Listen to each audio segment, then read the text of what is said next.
Okay, my players I have fairly easily, for sure. I'm going to go with Marcos and Dexter just because we're coming into Nuke. Both these players, I think, are going to have a massive impact on the AWP, right? We do see the secondary ult come out from AVEZ from time to time. I think we saw Patsy on it for ESPADA, but we've not, you and I have not watched them as consistently, so I don't know if that remains on all maps. Meanwhile, in terms of prediction, I kind of have to feel it may well... Oh, it's going to 3 maps. I'm going to give it to ESPADA as well. My heart wants me to go with AVEZ, but my head not so much. Speaking of heads, Dexter coming in, takes down Kai. Shout out, of course, the odds for this one in favor of AVEZ from our betting partner LootBet. Lot to get through. We get there. We're on to Nuke. The first frag has gone the way of ESPADA, but my goodness, their HPs are so low. Oh, Sotvik.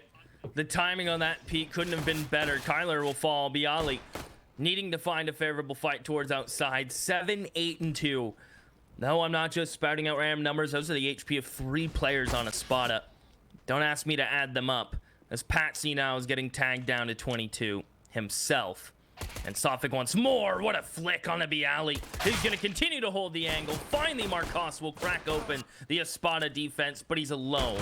His HP is more than everyone together on the side of ESPADA, but the head angle is too strong. Dima will pull it through, and ESPADA were fighting non-stop there. AVEZ did not have an inch.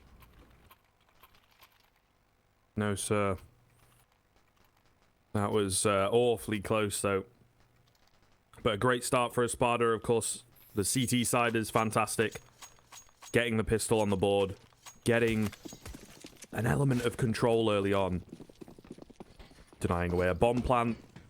Really solid stuff, actually. And, I mean, this is the thing. When you come onto a map that you're slightly weaker on, your CT side, especially on Nuke, is going to be a little easier to work around. But if your economy is being crushed round after round and you're buy, half buy, maybe even saves, like full saves in there at times, it can be really tough. So getting off to an early start is very important and just eases a little bit of pressure coming into things, I think.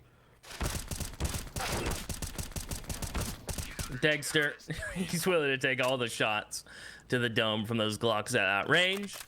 He's a sponge, but he's not square. That's a weird SpongeBob reference. Not sure how I was going to tie that one in script, but I'm just going to leave it there.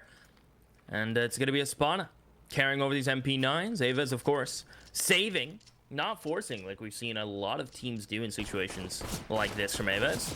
They'll save and they'll get AKs out here. I'm a fan of this type of approach from AVEZ, especially on Nuke when it's your map pick. You really want to win this round. Yeah, not taking any risks at all, right? Playing super safe for the mollies. Maybe not quite meeting the mark. I'm not sure if that's the intention. They're very early, so I guess it does keep Patsy away from holding the door side of Top Hut, as in the squeaky door side, because I guess it's technically a door on the other side, but it's already open. You guys know what I mean. It keeps them away from that angle and gives maybe an element, a fake element, that they're trying to rush in and drop down vent, so the CTs might kind of be subconsciously thinking that someone's made it down to B. But other than that early utility, we've not seen an awful lot. And in reality, AVEZ have not really done anything off the back of said utility. So, other than mind games, it comes as somewhat of a waste. We'll go for the outside execute, just walking their way in. But I love this as aggression being taken. Information for Sotfik, I believe, all the way in lobby. So, they have a lot to work with here. Patsy and Finnegan going to drop down very early on. A well-timed smoke from Finnegan to keep them at bay. With only 35 seconds left, they might have to push through this, and that is not a favorable decision. I don't envy them. Finnegan, is he going to get cleared? Bialy will check it. He's not playing 4-3, or maybe he is. He just has a big monitor. Able to get this entry, and Dexter, no luck with that silenced M4. No shots being landed by Dima. In fact, I think he tried to flick on Sotvik. He thought he was getting flanked. And AVEZ will keep 5 alive. That is huge for the money of AVEZ, for the confidence, because this was essentially a bonus round from ESPADA of those MP9s, right? And the fact that AVEZ win it with 5 alive, you don't see that very often, Scriv, and that is just so clean. And this immediately into our first rifle round speaks of their strengths, or speaks to their strengths, I should say, coming into this map. And where, you know, despite ESPADA pushing into lobby and having a good idea and having a bit of a setup over in the white halls, it kind of falls flat. I say kind of, it really falls flat. I suppose part of that is down to the ESPADA buy, you could say. And it may look like they're going for a bonus, but really in that situation, they just don't have a strong enough economy to facilitate a number of rifles. It does, however, allow them to go in for a relatively decent buy coming into this round. AWP out, where the T's actually don't have an AWP yet. And a couple of M4s. So it's definitely workable here for ESPADA to answer back. AVEZ though in with a really good chance. They could crush this economy as we talked about and keep them under the cosh for the early portions of this first half. ESPADA are under a lot of pressure very early into nuke.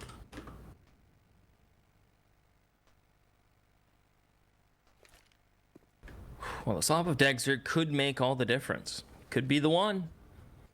Bialy's going to line up this top hut molly. Hopefully this time it covers all of the hut. And it will. Finnegan jumps down to the vents. Definitely a sound cue for that. Just can't punish it right now. Kanarot has to wait out this smoke. So they'll trade a molly for a smoke. The AVEZ side's pretty happy with that, but Suffolk just catches him randomly spraying. Goodbye, Narot. At least his team in response has gone ahead and taken that outside control that the smokes will facilitate. And they're going to start to creep. And they're going to walk. And they're going to send Kyler in a big garage. This is probably not what they're going to expect. In fact, they're going to send all three. Kai's going to go back around and probably head towards lobby. And try to come in through squeaky late. But what if AVEZ don't know is Dima's going to see all this. He was in secret. His teammate's not going to over-rotate. And the gate's kind of up for AVEZ. But that kill continues that man advantage, which is just going to boast so well when they try to pinch this A site. Dexter has to have his head on a swivel. Sophic hopefully can catch this lobby player. Missed shot from Dexter is going to matter. Sophic gets caught. And how does Dexter hold this alone? He's lost his other rifle player. And one is all he's destined for, Scriv. Yeah, kind of getting distracted there a little bit as well, right? Sophic in a great spot and then forgets that he's holding for the lobby push. Just that small lapse in concentration costs him his life and costs him a lot of control, actually. And then, although they are a man down and, you know, the odds against them and everything, the panic just comes in from the other two players on A. Quickly trying to respond and whatnot. So, very early, AVEZ have got their number. In their heads slightly, very well coordinated. Winning individual fights, also looking good as a squad. ESPADA, meanwhile, are slipping and uncomfortable, you can tell. Not able to get a couple here. He's looking for a bit more. He's still on 70 HP, so should be good for him to pad those stats. But ultimately, we don't really expect too much from ESPADA coming into this round. Ooh, triple peak. Okay, hold on. This is decent enough, I would say, to get the double kill there. I wasn't really expecting anything else. Maybe one if the Deagle in play hit a crazy headshot, but not a terrible result. There's a couple AKs available down there as well.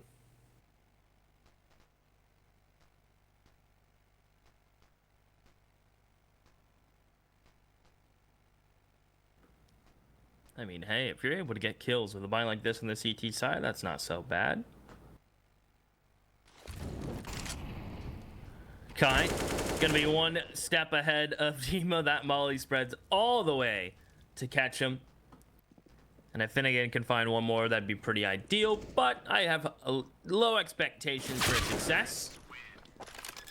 And Bialy's not gonna let anyone creep up the vents. That's gonna be 3 for AVEZ. And ESPADA will be right back with the buy. The shotgun from Sotvik, Scriv, the auto. Dexter with his op last time put himself in an awkward situation, falling out of heaven to bulk up the A site with his teammates. And AVEZ's pinch last rifle round just worked really well. And I'm curious to see what ESPADA's response is going to be. Is it going to be aggression, or are they going to leave Dexter towards outside? Or are they going to shift the op around a bit? And AVEZ they're just going to pick up the pace. Straight out of door. Down vent with 2. And no response from ESPADA. They don't even have a chance to blink. I think they're just starting to figure out now that they did make it down. Dima's late to react here. Yeah, I think they were expecting with all the utility and everything that it was actually just going to be a straight up A rush. Which in reality could have played massively into their hands with the auto shotgun. First frag finally comes in. Oh, Marcos getting a second. Criminal that he gets away with 2 there. No kit for Dima, which is somewhat of a shame, because honestly, I feel from the position that he's in, he could maybe try and sneak a defuse, but it's not going to happen. Gets taken down. Sotfik, the only one to have found a frag, and there's a player on his tail in the form of Marcos, and there you have it. Third one comes in. Not really communicated that he was outside. I don't know, he didn't even look or consider or even jump around the angle, so I'm not quite sure what's happened there. Fourth round for AVEZ coming in very easily as well, where the buy from ESPADA was decent. And I think, honestly, like, they need to play into their core strengths. And one of those core strengths, as you have alluded to and mentioned, is, of course, Dexter. When he's on the AWP, he needs to be aggressive. He needs to get in the face of some of these AVEZ players, at least early on, right? I think he's taking very passive angles and hoping that they walk into him, and there's just nothing to stop them from moving at the speed at which they are in the past 2 or 3 rounds. Sure, 2 of those 3 rounds have been against pistols, you know, against weaker buys. But all the same, they're building a lot of confidence, and they feel like they can just walk into bomb sites way too easily. ESPADA are kind of letting them, so we need a bit more resistance here from the CT side, honestly.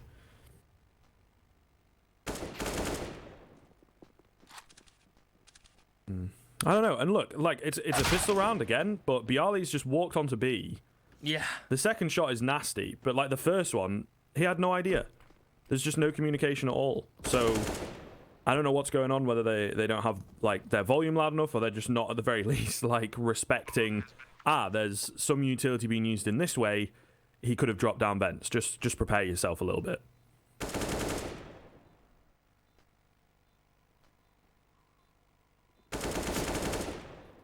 Oh.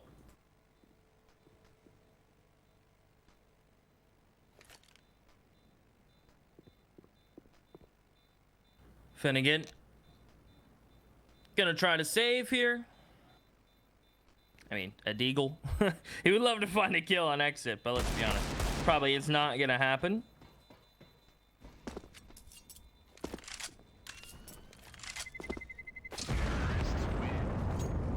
And he actually does get an AK out of it. So he scavenges, he is Scavenger Pro, grabs the AK. And honestly, yeah, shout out to Hellcase before I continue my point. Malta V for extra money in your account. Malta V15 for a 15% real fill bonus. Hundreds of cases, and then some to open. Esports tournament modes, and tons of other cool stuff. They've been supporting us week in, week out, week 7, week 8 coming up. They are the boys. Check them out. Awesome partner to have. And the point I was going to make is I hope Finnegan drops the op or drops a weapon over, because if you save one, you have some money, you want to keep the money afloat for others. You just drop for your boys, and I think he ended up doing that, actually. Actually, I'm wrong. He bought armor full utility. It didn't drop for anyone. But that's okay. And as the unpause commences, we're going to finally see the op from Marcos Scriv. I mean, why not? Something else for them to deal with, really. So I kind of like this. We've had an extended pause, right? Add something new into the mix for ESPADA to deal with. Meanwhile, ESPADA back in with the buy up of their own. Again, the buy really not the problem here, Keith. It is coming down to a little more than that. So I think they need to find themselves some kind of an opener, and they realize it. This is a lot better. We have still kind of passive-ish, but a wider angle, I guess, being taken from Dexter. I feel like it was mainly Finnegan who was outside there. It might have been Patsy, actually, looking at where they're positioned at the moment, trying to find a frag beyond the smokes, and we have a lot of damage onto Kai. We also have the push coming in from Finnegan and from Sotfik, but they line up for Bialy. Absolute disaster. Their heart in the right place, but the execution is terrible, if I am to be frank. Lined up, caught off guard by the fact that he could be doing the same. And they lose control of the A site because of it, as well as the round. 5-on-2. It will be a 5-on-2 save from ESPADA. Seems like AVEZ just have, as it should be no surprise, a really good control on this T side. Bialy is playing really well, and somehow Dima's just not expecting the push from Narod. Doesn't communicate that well to Dagster. He gets caught. Another round where AVEZ keep 5 alive. I mean, they're set for nearly 4 or 5 full round buys, right? 2 players on max money. And Bialy has just been ripping them apart, Scriv. He's been having an easy time around the map. He's never felt pressured. He's been taking the fights he wants on his terms. We haven't seen a lobby crunch from ESPADA. We haven't seen any real outside aggression. It's just been AVEZ controlling the pace so much so that they're getting the fights they want all the time. And that is worrisome. I mean, look at Narod. I know it is around that there's no mollies or no fire being thrown towards the door. But he's just waltzing out like he owns the place already. And it's 5v5 and he gets down without taking any damage. I'm just surprised that's actually allowed to happen.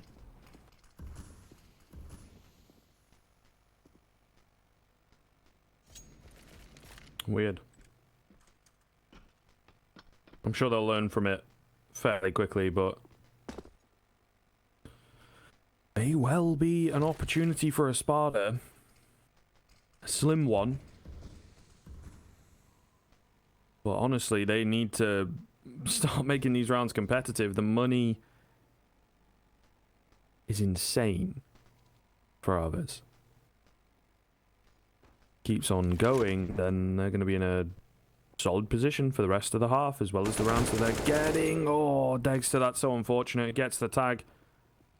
Will not make it away. I think Dima's also been spotted down here now. He definitely has now, as he misses a shot, has to back away. Caught out in the open by the decon push.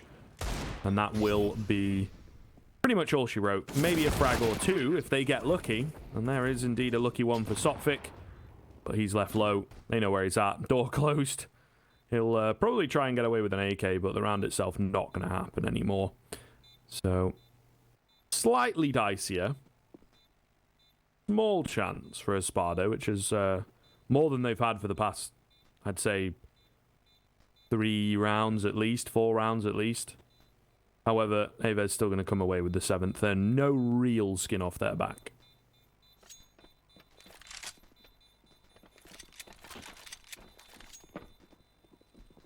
Finnegan, he's gonna try to get 1 or 2 here. Bialy falls. Now they don't even have to face him. They're gonna lose 2. Oh, he gets tagged. He went for the knife. He got an AK out of it and lives. That's okay. I mean, hey, you need something going your way at this point if you're ESPADA. Whether it be a gun, a round, a couple kills. Forcing rebuys at this point is always nice. But again, most of the team is in 10,000 plus, so no harm, no foul from AVEZ. And at what point is ESPADA going to switch things up? I think a big part of their game plan is AVEZ understanding they don't have a mini player. Finally, Patsy will pick this up. But they haven't, like, they're trusting Dagster to hold outside right from this angle, right? But I believe Kai can just walk in towards Mini without getting spotted, which puts a lot of pressure on Patsy. And ESPADA are kind of heavily leaning to rotating now because Kyler got down vent. Sofik will just straight up give chase and hunt him. So ESPADA are switching things up with the way they shift their numbers. AVEZ have pretty much forced them to do so. And there you go, actually. Dexter does spot the side from Kai. So that angle's a lot nastier than I thought it would be. I guess went a bit too wide, and Patsy and Mini this time catches Narod off guard. And all of a sudden, everyone from AVEZ is getting caught off guard. So that little switch from ESPADA is really neat. A little more heavy stack towards ramp. The top hut player, Sofik, given a bit more room to rotate because of the Mini player. And that change from ESPADA will catch AVEZ off guard, right? They're not used to a Mini player being there. They're not used to the op being posted on that corner. And they're like, whoa. They rotated and chased our vent player. Okay, they have made a change. They've set up to allow that player to rotate quick. Good change from ESPADA right when they needed it. Great to see some proactivity as well, I think, is what that comes down to. Being a bit more confident. Standing in some certainly more aggressive angles. The chase, though, is the big one for me. Sotfik has been playing well, up on 8 frags. Dexter not too far behind him, so their numbers are okay, the two of them. Dima not so hot, and you know, Finnegan and Patsy are kind of okay. But I really do think that is the way that ESPADA take this one, is by getting in the face of AVEZ. I said it a few rounds ago when they started losing rifle rounds, and I'll say it again now. I do feel that individually they have the better players, and they need to kind of abuse that fact, particularly in the form of Dexter. He's on the AWP. He's looked real good on the AWP. So use him. Don't have him sitting in these passive angles where he can't really impact the map, and then, you know, you have someone push in to A, the site falls. Dexter's like, well, guess I'll save. You know, like, he needs to be maybe even more aggressive than locker room. That's a start, but like, get him in warehouse, get him peeking squeaky early on. Maybe even go a bit crazy and have him contact through hut. Now that would be a bit mental, but there needs to be still, even I feel like another few steps forward. We've had a couple in the right direction, but for me, this guy really is your linchpin on this map, because tactically, they're not as deep, they're not as well drilled as AVEZ are. We saw that in some of the earlier rifle rounds, and now ESPADA are trying to adapt their game to AVEZ, which is great, but I think they need to start taking a bit more control in these rounds. I couldn't agree more. I think they do have to just kind of take, like, responsibility in a way, right? Own up to that. Okay, AVEZ have been baiting our rotates very well. Their pinches have been great. We can't allow Bialy and them to get the fights they want on their terms. And part of that is now having those full buys with all the utility they want. And hopefully they'll have more kits, Scriv. Not to blast anyone, but Patsy, Dexter, Sotfik, you know, it's $400. Just saying, could make all the difference. I'm not upset about the lack of head armor. That's fine. AK, we all know what the AKs can do. I mean, just look, Marcos can drop basically $7,000 and still have $7,000 left over. So, you know they're buying for a few more. If Marcos doesn't op, he gets 2 buys. If he opts again next, he has 1. But AVEZ already with 7 rounds. ESPADA have to kind of own up and take responsibility. Patsy right back into mini. I hope he stays here, and that's exactly the change, right? Bialy, they're used to getting down vents. It's simply something they've been forcing lately. And now it's a double molly in from ESPADA that just cuts them down. Dima nearly gets caught reloading. Kai's going to force him off. Dexter out of heaven to rotate and cheat over early. This is a typical rotate pattern you see from CT sides. And Dexter, you just simply have to hit that one. At least the second will be found. Even one more, because why not? And it's all of a sudden Marcos alone. ESPADA making those slight rotation adjustments, and it works beautifully. They can't let Marcos win this, however. The first 2, sure, I'll consider those just a formality. But anything else after this, it's just not going to bode well. I don't think he's going to be able to get back into the lobby, if I'm being honest. If he clears Sotfik, it would be a miracle. And with one player already walking up back down ramp, the other just about to come into J Hall, they're going to double peek him, and then his time and days are numbered. He'll grab the bomb and put it back to Finnegan. Oh, what? Marcos, how does he hit that one too? Are we serious? Imagine Sotfik missed that shot and he flicked Sotfik as well. My mind would be blown. Okay, don't mess with this dude. What did we just watch? That was actually nuts. These, like, this yeah, one. These two are insane. What? Round of the I'm not gonna have a voice for long if I keep watching Marcos do things like that. I'll tell you, my career is gonna be short. Iced tea, my guy, so I'm told. Room temperature water. Either way. True. Aggression coming in from, AVEZ here. They are spurred on. The individual play didn't quite work out, but Kai, he's got one of his own. 2 very quick kills. Kyle are going to drop Finnegan. They just come in, you know, with that crazy disrespect. They've got a number of rounds to work with. They've still got cash. Why not take the risk? And it pays off. ESPADA caught sleeping ever so slightly after a number of slow rounds that end up going their way. maybe even playing into the fact that it's like, you know, they only survive with one player there. They might not have as much utility as they want. We can just rush our way in, no? They do. Brilliantly.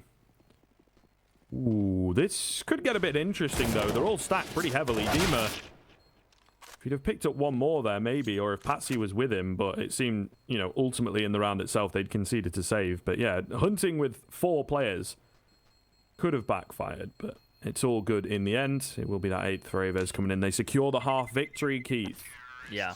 And ESPADA have now got to return back to the drawing board and still an uphill battle. It's looked good in the past few, but 4 rounds still not enough to work with. So there is a lot more to get done.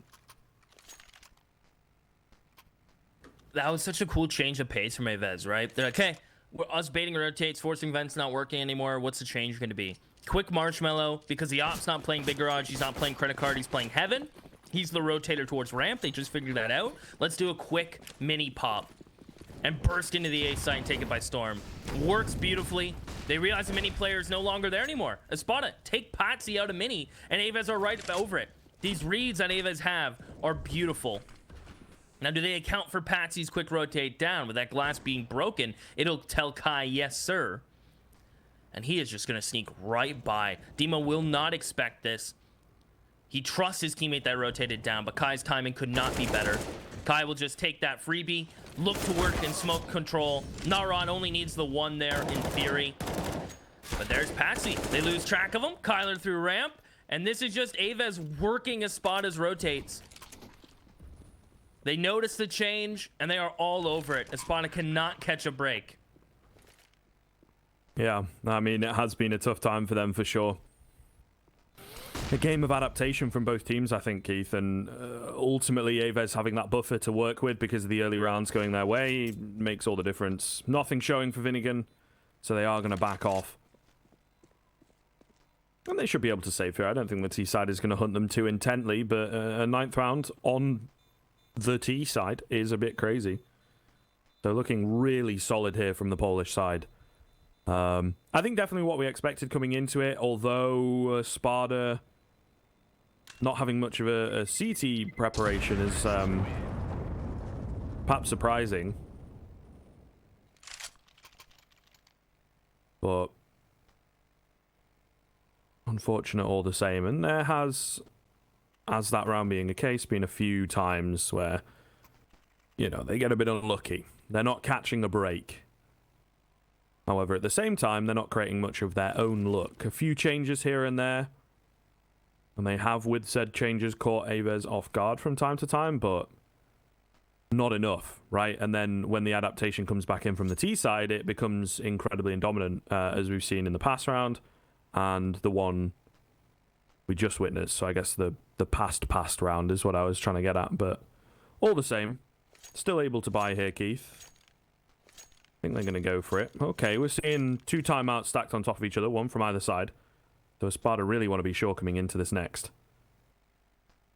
And I mean, rightly so. This is the, you know, the 5th round for them, or possibly the 11-4 that could come through. Their economy cannot survive the loss. So really important round for ESPADA to cling on to nuke.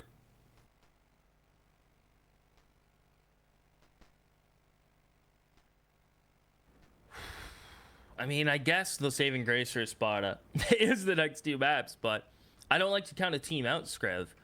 But if you watch this game back, AVEZ have had reads on reads.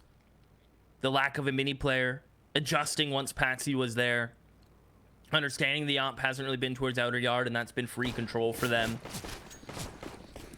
And just taking the fights on their terms is something I've said non-stop for AVEZ. Finally, Patsy will regain control of this mini position. And AVEZ, assuming that's going to be happening, are going to try to fight Degster while attempting cross into secret. They'll lose Bialy and eat some nades for the trouble. And that smoke does not favor Narod. He's probably a little surprised that Dima could see him. And I'm not sure where Finnegan perished. I think that was a bit of a lobby fight, maybe a mini fight, so... Unfortunate for the AVEZ boys. They're man down now, Scriv. Kai and Markov's very weak. They're really going to have to grind to bring this round back. ESPADA winning these fights now. Early rotate down from Dima. Only able to get the single, but Dagster should have a guaranteed one. Oh, but it's not guaranteed after all. But the swing from Kyler. And now it's Marcos alone with the op. I mean, hey, do I ever count him out? It seemed like that shot would have hit, but just off the mark. The ESPADA do get that 5 on the CT, which is oh so important. And it's funny that they finally, quote-unquote, extinguished this T-bank. I mean, outside of Kyler and Bialy. But all for it to just be the 15th round. Yeah. So that kind of summarizes how ahead AVEZ have been consistently. But ESPADA, if they can get this 6, come out on the T side and start to really get a read of AVEZ, and more importantly, do what AVEZ have done, which is control the pace and play their type of game and not get caught up. You never know. But all in all, very impressed with how AVEZ have played Nuke. Very control heavy. Yeah, I mean, really solid stuff, right? And does beg the question, maybe if ESPADA were a little more prepared. Their adaptations have been really good. Just the initial set piece, the initial plan, not so much.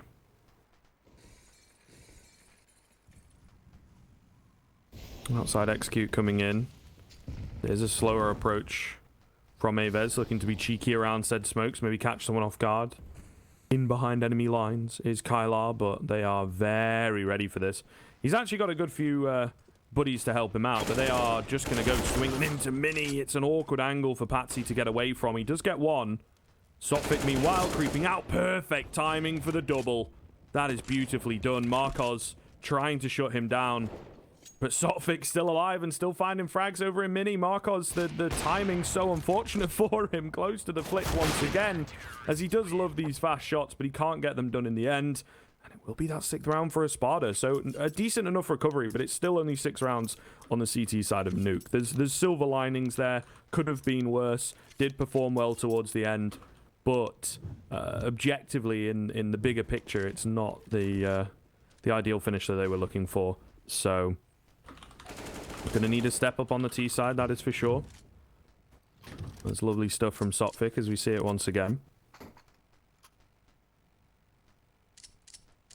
He's definitely been looking good. I think the rest of the team may be struggling slightly, but he was looking pretty solid. The odds shifting pretty massively, actually, in favor of AVEZ here from betting partners LootBet. So it kind of paints the picture that they are really believing in this AVEZ CT side. And I mean, it makes a lot of sense.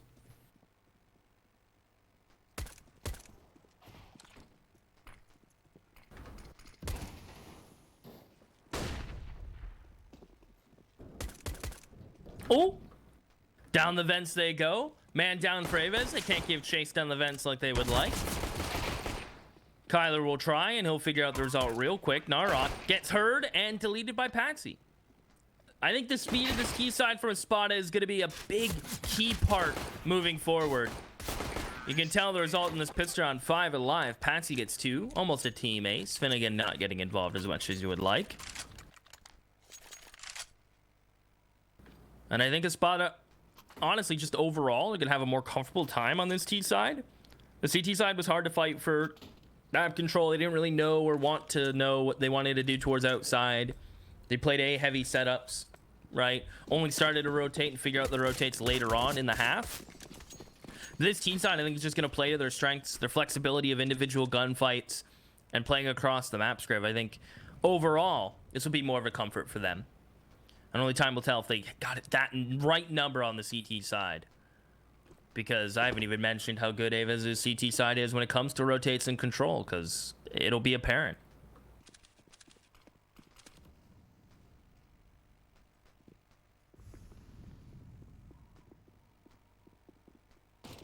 Oh, Narok.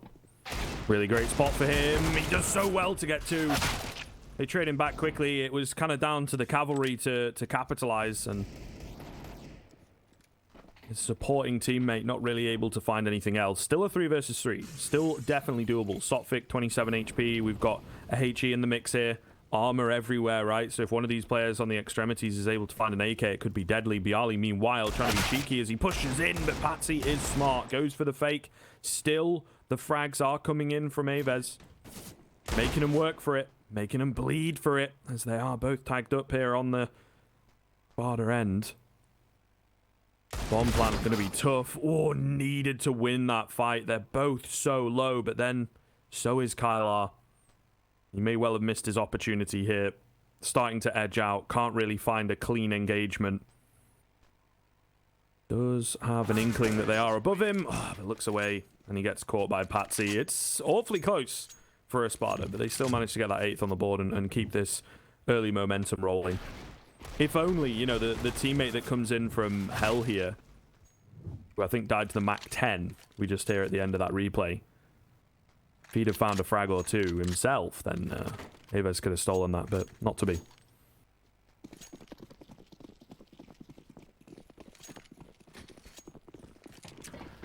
We're looking at 9s. That seemingly is what we're staring down the barrel of. ESPADA with his back 10s, hoping to continue to make that cash. Patsy towards top mini. Finnegan to close squeaky. As soon as Suffolk takes contact, the MAC 10s will go. Patsy's just gearing up for it, hyping himself up. I can do this, I can do this, I can do this. Let's go, let's go. Just waiting for it. And it's going to be ESPADA just taking it really slow, Scriv. Looking for a pick, trying to figure out if it's a stack from AVEZ. I bet they'll send in one of these MAC 10s in a moment. I think Patsy's goal is to ramp in towards Hell and maybe work towards ramp, but he's about to be met by a couple players peeking Heaven and Hell and even in towards Mini. That nade will be great. The flash in the peak. Patsy gets a nade out and his MAC 10 in time, and it should just be a formality this round. They'll lose an AK, and now they're starting to lose a bit more. They know there's a player in Mini, but it's recovered nicely. Finnegan, is he going to get back up to grab the AK in time? They're not. So they end up losing an AK. In the long run, that could matter, but the MAC 10s make enough cash that it just evens the coffers out. AVEZ with the op on Marcos, and he's kind of very flexible on this map. We've seen him towards outside, big garage, credit card, Heaven, Hell, the rotator and ramp, the solo ramp player. He is hard to track on this map, and that may be the big difference maker. He is going to be flexible. Not touch your toes flexible, but all around the map flexible. Okay, well, that didn't work out for Patsy. That is certainly not what they needed early on. The attempt at event drop really not successful at all. The smoke not deep enough, and I guess too telegraphed. So ESPADA into the first rifle round on the recovery. Certainly not where they wanted to be. I think they wanted to keep on pummeling AVEZ as they have done in the early rounds of this second half, but as soon as they are put up against a bit of resistance, they go a man down and everything slows. Oh, and this is about to be a bloodbath as well. Marcos on the second time peak able to find it. Now Rot standing strong. They cannot get through the CT brick wall set up at ramp. Absolutely brilliant stuff from AVEZ. Nothing too flashy, just the general setup. You look one way, you're getting shot from a different direction. What can you do? And that will be the double digits for AVEZ.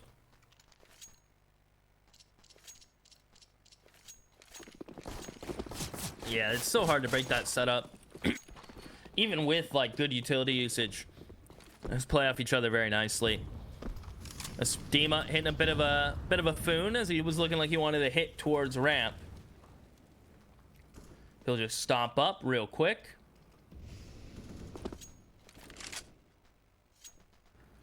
And AVEZ is given a little more map control than ESPADA are probably expecting to get. Outside, Sofik was just peeking. He's like, there's no one here. What's going on? And that's because they've rotated Marcos down to worry about B very early. He's holding the secret push. The close wall of smokes can be one of two things. It can be they're crossing secret and we don't know. It could be we're going to walk through these smokes and go into big garage. I really enjoy these smokes anytime a team breaks it out. And the fact that the rest of the teammates are posturing up towards ramp, it could be a bit of a ramp split to go Heaven. Narat. Notice how they threw the smoke to cut off the rotate. There's that run boost from ESPADA that they do oh so often in big garage in the meantime, and it catches Kai off guard. He doesn't expect it, doesn't hear what's happening in garage. And a much needed trade from ESPADA. The return from AVEZ is, well, they're going to take lobby control. They're going to get all the info. Kyler's going to play for the round. He's going to play for the win. Dima's not going to check the corner. Can Kyler escape? No, sir. And these are the trades ESPADA needs, Scriv. Question is, can they work these picks into a site? And yes, sir, Patsy. From big garage up to heaven. Marcos expects it, but he can only get one as he comes up vent like the madman he is. And leaves Narot in a clutch, not a crutch.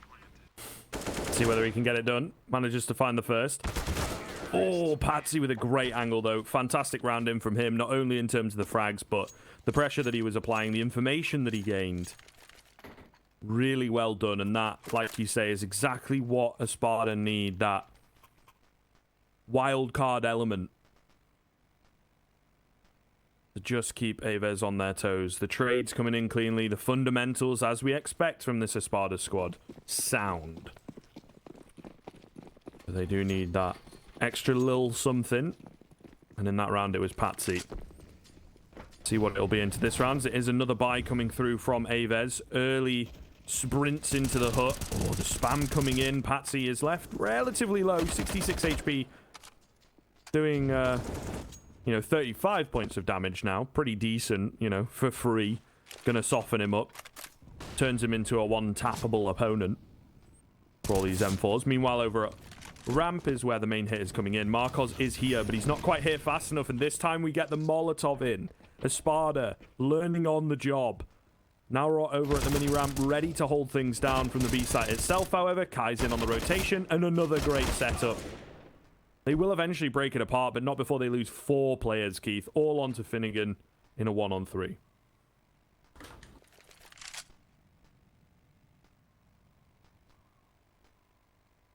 Well, he has full HP and time to work with. The bomb is in a retrievable place. And the nice thing about the B side is most doors have to be opened for him to get flanked from behind. Molly control and try to clear out double. Gives him a bit of fallback position. And he's just going to plant for himself. Here comes Bialy swinging out alone, but he just bests him. His teammates trusted him through and through. Bialy, 9 kills. Honestly, feels like he's had more. It has been the Narot Marcos show. And ESPADA starting to climb things back on this T side. Gonna have to force buy Scriv. It's a double save for them. What an awkward time for this to happen, too.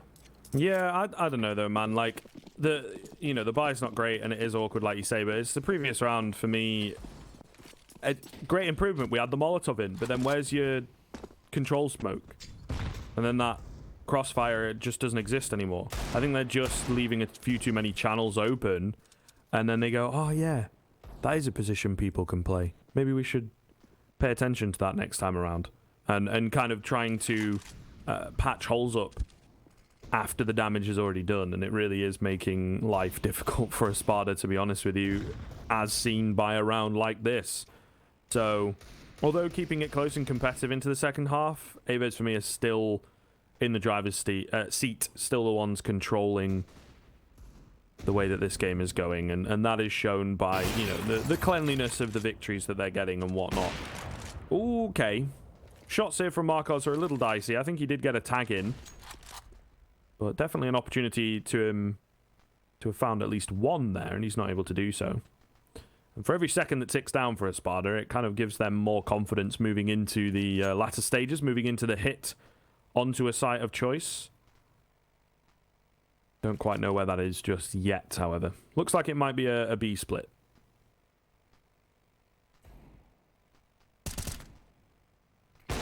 Oh, but Marcos is ready. They'll get into secret, sure. As Kai is going to play for squeaky control. They'll hear that they're below. Maybe Kai's sign to late rotate down vents. Always a risky play. Narot not going to get here in time to deny the bomb. So at least ESPADA get a plan out of this with 10 seconds remaining, Strip. Although they are getting cut down all the while. This scout from Dexter needed to find a kill, and it won't. And Patsy will fall to the USP on Marcos. So AVEZ get up to 12. ESPADA get a plant out of it. And if memory serves, they'll be on 3-round loss. Maybe we could peep the scoreboard real quick. If it's possible. Would appear not. And I think it is only 2-round with that money. So the 1900 plus the 800, they'll be on 3-round now. So it's just another transition round and a scout buy from Sotvic. I mean, if you're going to get $2,900, yeah, it'll be enough for an AK armor next. So not leaving himself too short. Just a bit of an expensive buy. Would have preferred the Deagle, right? Save $1,000. But I'm not as an accountant. I don't make the decisions. AVEZ looking for 13, however, Scriv. The CT side has come together nicely. ESPADA found a gap here and there. But honestly, it's been a brick wall. They've just been mortaring it up, laying the bricks. Hard to get through that. Ooh. Yeah, it's very well built, but Sotvic coming in with the sledgehammer here. Does manage to find the head of one and not traded back. Oh, that is a wide swing from Kai. He ain't finding no kills either. He does get one, but traded pretty damn quickly. Bialy, meanwhile, trying to hold things down. Bouncing around is Finnegan, but he's picked up an M4 with no bullets in it. The kills are coming in for the T side, but more of them for the CTs. Kylar will clean up in the end. And it is costly, keeping that economy modest for sure. It does make this comeback train a little easier, but all the same, AVEZ getting up to 13, looking good to secure their own map pick, particularly if they can win this next round.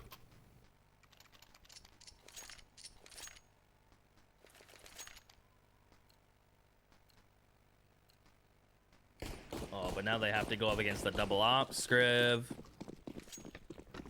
That's testy. Testy and tasty from the AVEZ side. They're going to send the secondary op in towards Mini, and Marcos is just going to straight up take the squeaky peak. They have to assume that that's an op making that play. No sane rifler would just run at them like that. And Marcos, after the peak, sees nothing. He's just going to early rotate. That's kind of the pleasures of having a double op. And the primary as flexible as Marcos. Dima beats the molly, swing wildly, and finds that at Kai. Ramp control gained. Saving grace as Marcos is already down here, ready to lock this down. But how much success can he find? Narot's here to boot.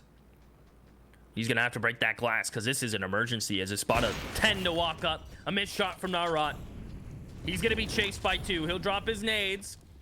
And there's 2 ops in the vent. How awkward is this? Narot could keep fighting to his death and set up Marcos. Instead, they'll yin-yang and bounce off of each other, Scriv. As ESPADA, with 45 seconds, still have to get this bomb planted, and as I say so, will do so. Dexter in ramp, must-win fight, and he'll fall, Scriv. Not quite sure why he's going for that, honestly. Maybe a little overzealous. I guess someone's got to do something, but does seem a bit ahead of time, a little bit giddy from him. Now dropped on the backside. Marcos here with the AWP. Great shot onto Bialy, but Marcos keeping things even. Kylar, meanwhile, taking a bit of damage, or dealing a bit of damage, I should say. Tap comes in onto the bomb. Finnegan feels he's got to go for it. Oh, Kylar just holding it down. Finnegan out of ammo. Oh my goodness, almost takes out Kylar. That is so close. AVEZ getting away with absolute murder, and ESPADA going to be so frustrated. They watch that one back. They will be so annoyed. Oh, he comes so close. He needed one more bullet.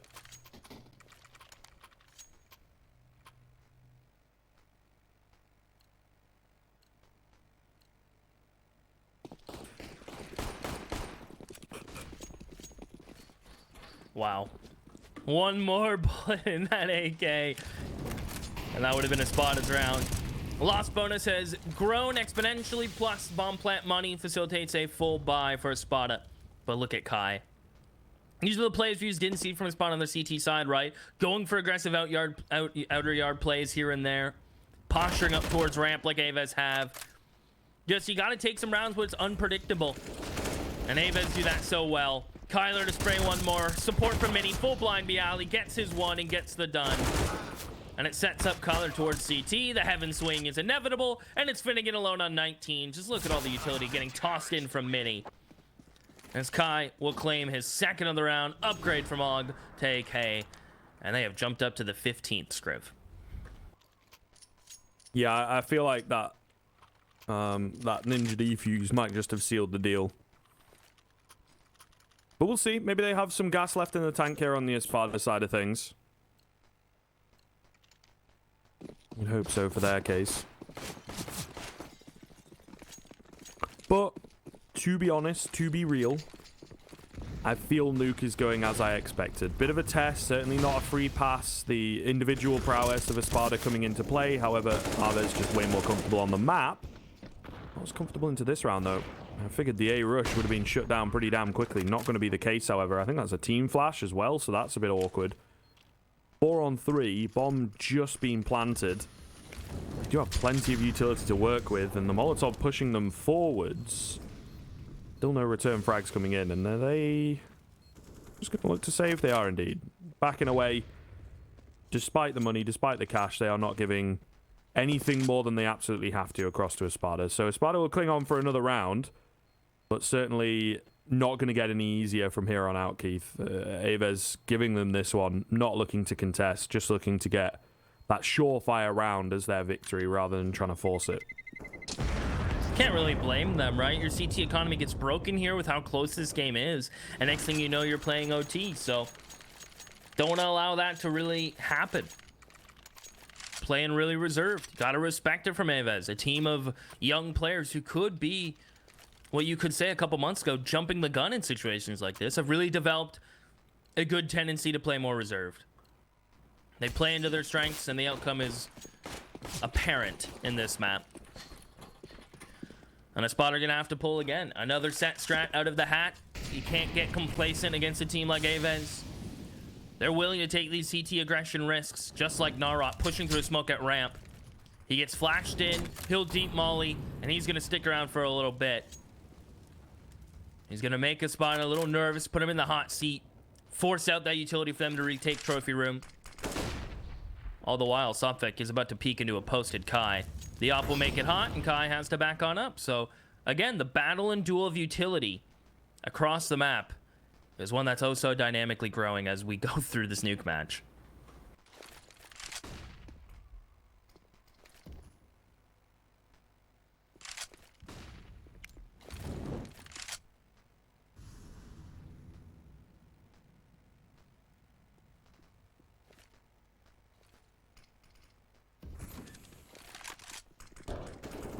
Oh, Marcos has to drop down. That could be big, actually. Bialy goes 1 for 1. Kylar dealing a lot of damage, but not finding the frags. Down goes Marcos. Kylar missing shots, and now the healthy players come towards him. Nowrot, meanwhile, is he going to charge through? No, he went for a safe spray that ends up being a not safe spray. Kai gets caught off, and ESPADA come in with a dominant 12th. No real contest at all there from AVEZ, so now they don't really have cash. So probably a 13th. And if they get the 14th, overtime comes with it. So the pressure really on the Polish side. Very quickly, this is starting to fall apart. But yeah, I don't know what happened in the previous there. They just get rolled over, to be honest. Like, I think maybe Marcos caught in an awkward position. They just were not ready for the A hit at all.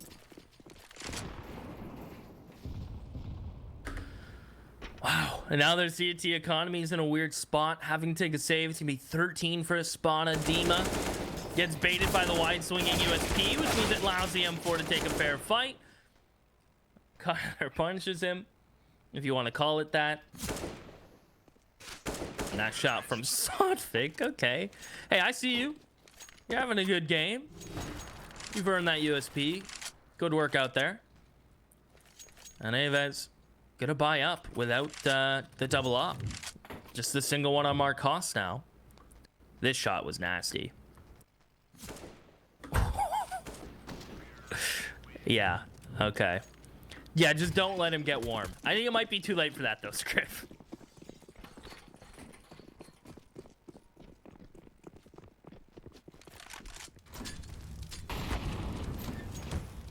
Oh. Bit of fire this time around. They ain't gonna fall to the same thing twice. Marcos, though, certainly playing with fire from back here. Does need to be careful. Very slow start to this round, Keith. Taking their time. They, I don't know, opt to find themselves a way in. Kai under the smoke, needs to be careful. Oh, great little flash, but they can't spot him. He'll peek back up. Sotfik, did he see him? Didn't he? I think they have a big inkling that he's over here. And the smoke going to dissipate. He dips away. So they will never know whether he was there or not. But all the same, the secret control comes back. The patience paying off massively for ESPADA. Yet to lose anyone, but also yet to find a frag. However, look at this utility, right? We have very little left from AVEZ and an awful lot from ESPADA. So I'm interested to see what they're going to get done with that.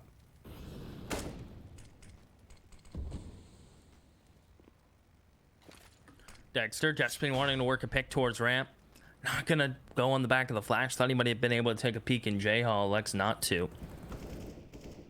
Marcos waiting for this door to open. His teammate has the first pick towards outside. Sophic must be careful. He'll fall. Dima no molly to force Marcos out, and he'll double in. The flexibility of Marcos. How often have you seen an opera in second vent? The answer, not often. And AVEZ will finally get across the finish line, Scriv.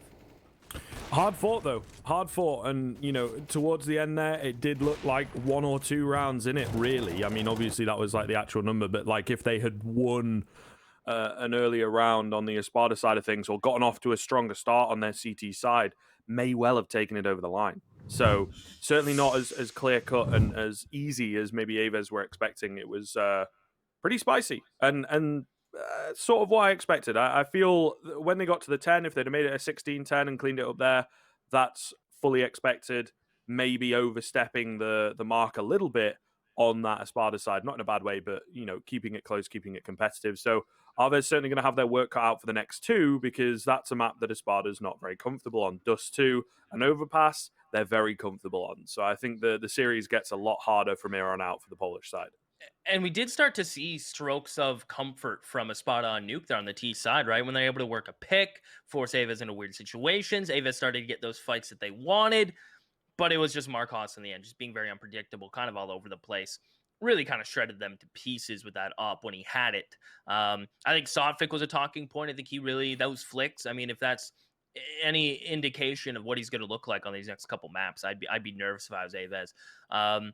A hard-fought Nuke match through and through. I think they really had to reach into their strap book, pull something out on that CT side, because I can guarantee you they were starting to get a little worried there for a second. So next 2 maps are in the wheelhouse of ESPADA, if memory serves. It's Dust 2, then Overpass.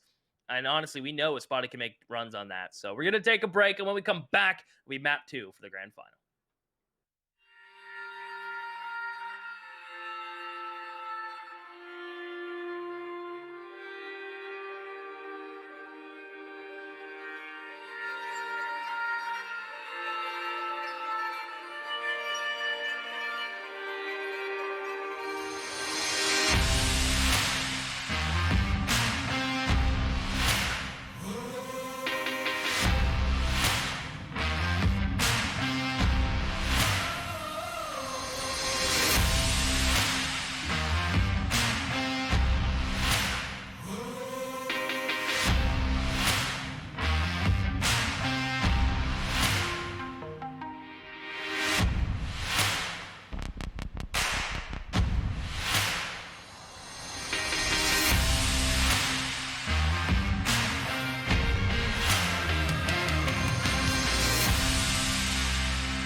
Nice shot. Lock and load.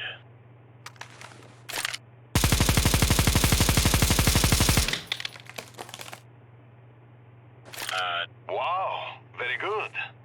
Let me show you how it is done.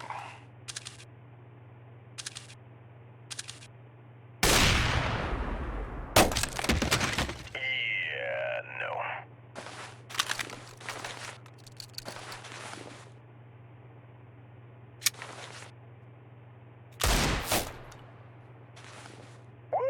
Damn! That was one of the best nickel fights I've been to.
Welcome back, ladies and gentlemen. I told you it'd be a quick break. That timer, I blinked and the 2 minutes are gone. Who would have guessed? It's Malta Vibes, of course. Brought to you by Gaming Malta, the home of gaming excellence. My name's still Keith of Fortune. Haven't rebranded, haven't changed it yet. I might, though. Who knows? And, of course, joining me once again is Scriv. Over there. If you can't see him, he's there. And map 2. AVEZ taking Nuke, kind of somewhat what we expected. You know, ESPADA can play the map well, but AVEZ just really kind of locked things up, and their T side is kind of what allowed them to get the W.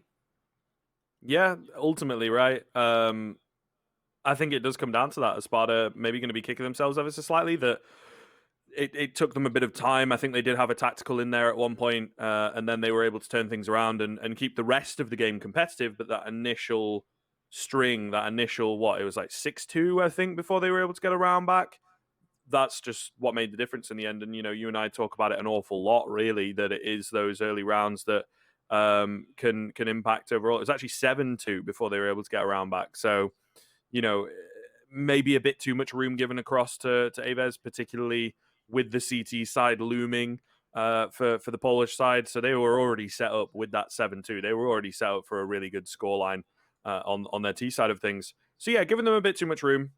But at the same time, if we are to take the positives with the negatives, the fact that ESPADA are not very comfortable on Nuke and they bring it within 3, to me, seems like the next couple are going to be really, really tough. Said it at the break, you know, just before the break, that AVEZ, the real series begins now. Like, the hard work begins now. Dust 2 particularly, but going into Overpass, where it's a closer affair and where, you know, both teams are capable of taking it, those slim mistakes and whatnot that could have small effects may well end up losing you the game. So yeah, a lot of pressure certainly onto the Polish side, I think, to perform. Mm-hmm. Not to write them off completely on Nuke, on Dust 2, sorry. You never know. They might be able to snatch it here, but I just don't see it happening. ESPADA, everyone kind of waking up. Sotfik looking really good, who's someone that, you know, usually plays decently, but we don't expect him to be towards the top end of the scoreboard. So I feel like they are maybe going to get, I don't know about rolled, but like they should be winning this pretty easily on the ESPADA side of things, at least on to Dust 2. Yeah, I'm just going to pull up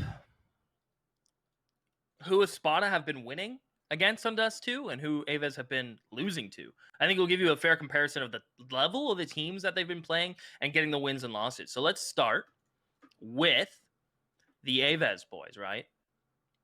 They seem to be hit or miss coming on this map, right? Losses. I'll just run through losses and some wins. So lost to Heretics, lost to Navi Jr., Gambit Youngsters, Honorous, Endpoint, Illuminar, and Apex. But then some decent wins sprinkled in here and there. Against Noravind, a win against a team called Nine, and then Tikatakan not so long ago.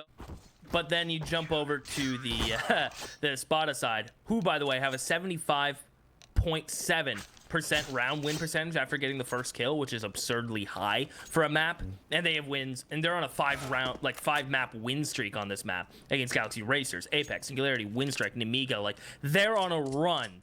And I think it just fits their playstyle better.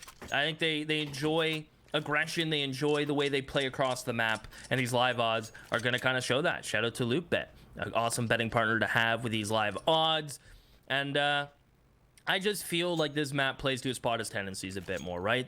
I talked a lot about favorable fights on Nuke, and that's kind of one of the strengths for AVEZ, was taking those engagements that they have practiced and scrimmed for, and the protocols in place to facilitate those fights. On Dust 2, ESPADA have just that.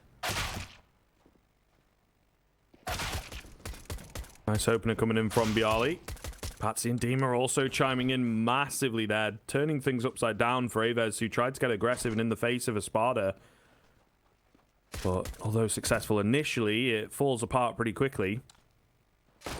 And now they have sacrificed an awful lot of control. Short has dropped the A bomb site weak, but there are still players in and around middle for the T side, so it's not like they can completely abandon that. Oh, Dima just destroying Naurot as well, who had the right idea, spotted the shadow, going in quietly, but just not fast enough, not crisp enough. 4-on-2. I think they know that at least one of these two players is coming in from B, from short. Flash over the top does nothing. And they will all be on to Bialy, who's not really made any noise just yet, but I think they are fairly certain that they are coming in together. He gets tagged down through that smoke. 20 HP, down to 4 now. Nothing coming. Might get a heady or two with this angle, but okay, that's a nice little flick, I guess. Unfortunately, encroached and crushed by the rest of ESPADA in the end. So they get the pistol on the board pretty decisively there, to be honest.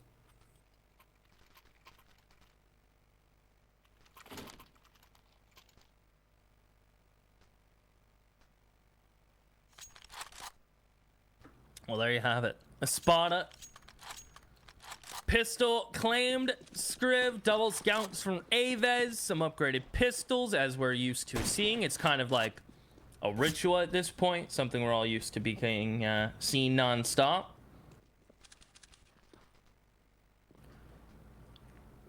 And maybe these scouts from Bialy and Marcos can be able to find some tags and some cleanups. Bialy with 2 on the pistol, it's just not enough. He even got the opener, if I remember, off catwalk. The flash to force Bialy off the angle. The scouted Dagster will jump in the pit, and this is the duel we've kind of been waiting for. And Bialy besks him. He's going back for seconds. Can't land the tag. Maybe now he can. Simply just off the mark. But he gives these pistols a fighting chance by finding Dagster. So no long-range prowess from ESPADA. But you know Kyler's going to swing on Marcos's flash. It's inevitable. Yeah, they want to go for it. And the push coming in. What is that? Kyler, the second shot is absolutely insane. This has given them a huge chance in. Finnegan does find him on the edge of the smoke. He also gets a second onto Kai. The boost not working at all. That was the chance to kind of shut the round down.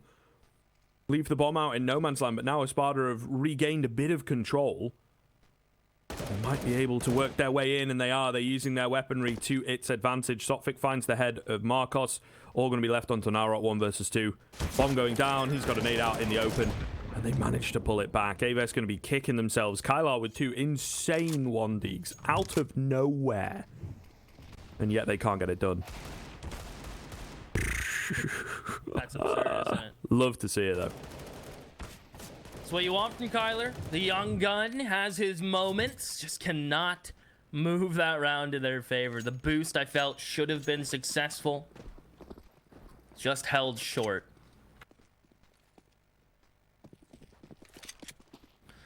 With just some P250s, a deagle on Kyler once more. I mean, rightfully so, I'd say. And it's ESPADA to just run up long. If they can get to the site without losing anyone, they'll be content with that. Dexter just a P250. And I bet Finnegan wishes Dima gave him that, right? You want that money.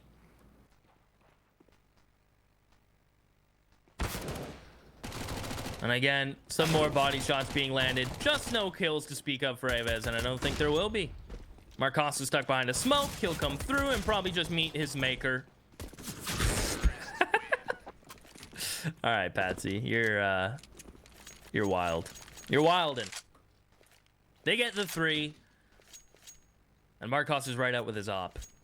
And honestly, he was performing very well on a map like Nuke. As mentioned, very flexible with that op on that map, all over the place, from second vent, from heaven to ramp, to the absurd flicks we saw.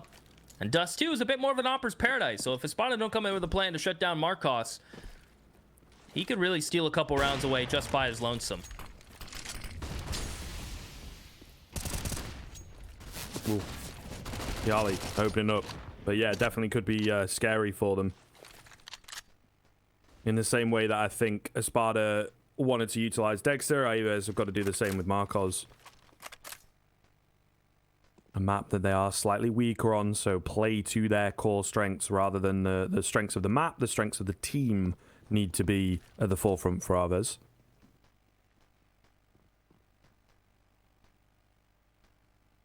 And they do have an opener coming into this round. Oh, Marcos jumping the gun a little early. He'll have to drop his angle and move back. Other than that, we've not really seen an awful lot here. Great flash, though. As soon as I speak about a downturn in pacing, Kylar able to take down Dima. 5 on 3. They've left CT open. An interesting choice, and it works out well. Patsy with a huge double to possibly turn things around. That smoke is not deep enough. I think he was hoping, you know, now we can get the CT cross smokes going, lads, but whoopsie daisy, maybe not deep enough, and now they have to reconsider. Are they going to save, or is he just chilling in pit? I think he's just chilling in pit for now. They might be looking to save, actually, in the 4 on 2. Oh, it was a team. Okay. Never mind. I was going to say, like, where did that third guy die? But Patsy gets a team kill. Don't I look the fool? Well, hey, look. It's all right. I mean, it's not all right for ESPADA. But, AVEZ will take it, won't they? No money coming in for Patsy and Dexter. Good thing they've built up a healthy little wallet. And AVEZ keep plenty of players alive. That's a perfect first round for AVEZ into these rifles. A promising look. Sophic once again gonna be left with the Galil. He's probably not so happy about it. But it's something he'll use. Dexter posted up for some catwalk aggression. Again, fighting towards long. As soon as they hear that corner smoke and the fact they extinguish the molly, AVEZ will back up. And that's Sophic's upset. Not only did he have the Galil, but he gets headshotted through a smoke from an AUG. Probably not in the happiest of moods right now. As ESPADA have to take a risk to get a kill back, and I think it's coming towards mid. No flash. Tie with the second. Spray on the third. Just some damage. But his job's done. He can punch out and go home. Happy with how this round played out. And it's AVEZ. Just off-tempered aggression. ESPADA scrambling this round to find a response. And they're just, again, running into that brick wall that AVEZ have built. Yeah. Continues its way through from Nuke. Really solid stuff there, and I think AVEZ are looking kind of scary. Rifles come into play, and they are fairly dominant in these past couple of rounds. So ESPADA on the T side, arguably the stronger side. Always does depend at this kind of level on the team and whatnot. On the matchup, particularly. And I suppose, looking just very quickly at the stats, it's even for ESPADA. You know, they're kind of 50-50 as to which side. But all the same, their map, not a comfortable map for AVEZ. Something that ESPADA really struggled with on Nuke was the fact that they weren't able to get early rounds. AVEZ not struggling with that as much. So this is somewhat problematic, I would say, for the T side if they can't fight back and find themselves that all-important second round.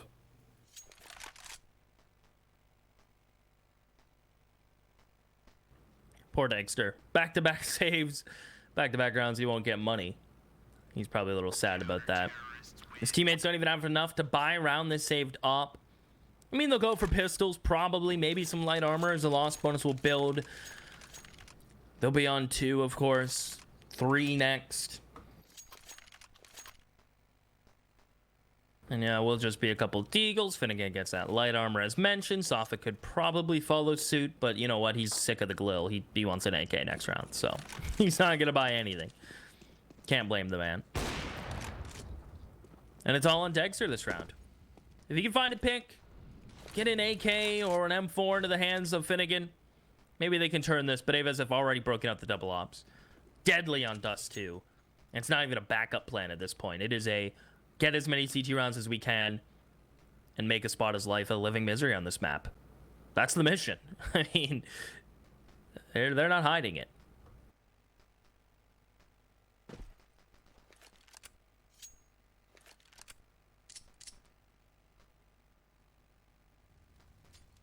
He's doing his best. Creeping forwards. Ooh, flash comes in, misses the flick. They now know the presence of the AWP over at B. So probably not going to be taking any risky jumps again, are we, Kai, my sir? Looking to play it nice and safe. Meanwhile, over on A, Marcos in an advanced position here. By himself, always a bit risky in this angle, but he's going to take the shot and drop down. At the very least, the information comes in. He sees 2 of them, I think one of them being the bomb carrier. So they have a little bit of surety that it might be an A hit. Kylar on the site looking to do the damage as he will stand at the headshot box. This is going to be an awkward fight for the T's to take, but some really good utility usage to close the gap. Oh, and he just panics. He just holds mouse 1 and he only gets a single frag. Actually, no, I think he picks up 2 to be fair to him, but all the same, they do manage to get the bomb down. Another frag coming in. 3 on 1 now for Sotfik. Not going to happen, but I think they can be happy with the bomb plant and a couple frags. all the same, AVEZ very quickly here, Keith, onto Dust 2, evening the scoreline up. And, you know, the rifle rounds look solid. That is an anti-eco from them. Could have gotten out of hand, to be fair. Kylar with a somewhat weak initial defense, but not a super difficult round. This is now where the tests come in. You know, ESPADA, the lead under threat. This is generally where we expect the team that is indeed going to lose their lead if they lose this round to pull out something a bit fresh.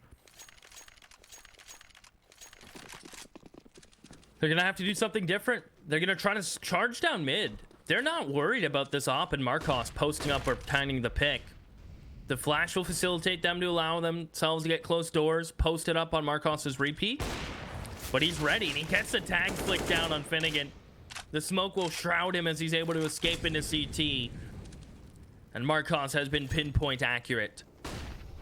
You know, they say it's hard to find a needle in a haystack. I feel like Marcos has at least a higher % chance of finding that, because right now he is just really zeroed in. Machine. And exactly what, he has a metal detector, though, so he's cheating. Oh, yeah, maybe. Okay, well, Dexter's got a little bit of assistance as well. Okay. Yeah, exactly. The Orpers going tit for tat here. And he even Isn't swaps that across funny? to the AK. Oh, I was just going to say, isn't it funny? I didn't mean to cut you off there. I was just going to say, isn't it funny? Dexter gives the op over to Finnegan because he's weak. And Dexter has no fear to just entry and find 2 in CT. It's funny how the opper's like mentality, he can just get so tired of posting up and trying to find the picks. Then when he gets the 8K in hand, he just takes the round into control. It's an interesting little dynamic there, Scriv. Yeah, I think he's just a very prominent player, a very confident player for ESPADA. A lot of P's in that one, but all the same, he looks solid. He looks so good, and he just has that aggressive tendency, I suppose, to go for peaks like that, to go for plays like that, and it comes off an awful lot, and he has turned this round in favor of ESPADA very early on. They will take it over the line. Whether they drop these 2 remaining AWPs is another question. Kai looks pretty decent there towards the tail end. I don't want to give too much away. Yeah, Dima not going to peek into him because their cash also not great. But, as we said, ESPADA, when their lead was under threat, are able to pull it back with something a bit different. Definitely off the individual, but all the same, really solid stuff. Hellcase, of course. The gang. Our case partner, 2 codes for you guys, as I'm sure you know by now. Malta V15 for some extra cash and 15% refill bonus. As a banner down below takes you directly towards their website. More speed being employed by ESPADA. No time to really talk things over, mull things over. A team nade coming in. Marcos needs an evac. And Bialy's doing his best, but it's not good enough. 4 on 4, though, at the very least. Kai, a late boost, and Patsy. Seems like the hairdressers are still open. Patsy gives him a free haircut. Kyler has to hold from these new twisted CT doors and only gets the 1. If the second could have followed, maybe Bialy could have gotten over in time to be of assistance. But that is most certainly not the case. And Patsy's creeping. He's out towards double stack. Will Bialy check the boxes? He will. And actually, I bet Bialy goes for this at this point. He's just going to wait. The op of Dexter just going to post on the window. And how's Bialy going to isolate 2 1v1s here, right? As soon as he peeks Sotfik, the op will swing into him. And there he goes. Won't be able to best Sotfik anyhow. ESPADA right back into their winning ways. And it just took some gumption. It took them taking the fight to AVEZ in towards mid, not allowing this mid crunch and mid pressure to stand any longer. And when ESPADA were losing rounds early, it was because they were forcing long control, and AVEZ's mid pressure was working because they outnumbered them. Now, ESPADA have switched things up, slow playing towards mid and getting the picks that they deserve. AVEZ should have paused here, but it's ESPADA to do that for them. And I think AVEZ may just consider pistols here, although I bet they want to buy, but it's just too far gone at this point with the economy on 2 players very low.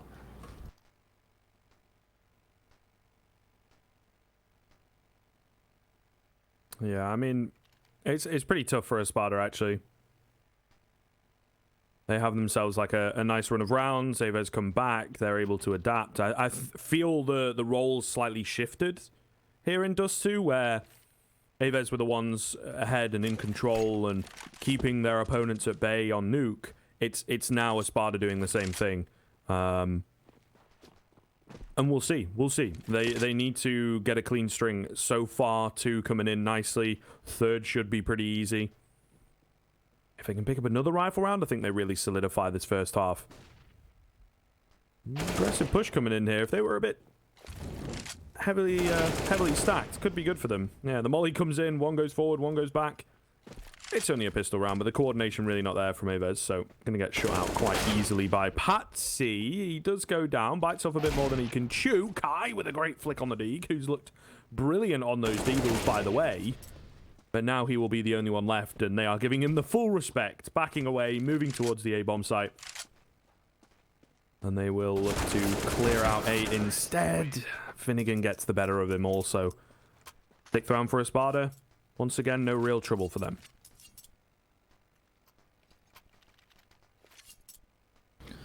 Well, these double ops could be the trouble. That's what AVEZ were waiting to break out again. And I have a feeling AVEZ are going to be playing more of an A retake, heavy B setup. Playing for that long control, right? Allowing ESPADA to just have this mid control. Kai would just take a shot and probably fall towards the B side of things. Because this is exactly what's happening. Overwhelmed with utility. No information gained from mid anymore. So you have to get your info from long. You spot cat, info comes in from long, you play for retake A, but this setup requires you to get the opening pick. It's hard to retake A in a 5v5, especially when you're baiting, like getting baited for utility across the map. And the early CT rotate from Bialy comes in at good timing for me. But it's a lot of pressure on Marcos. These double ops must be successful in my opinion, Scriv.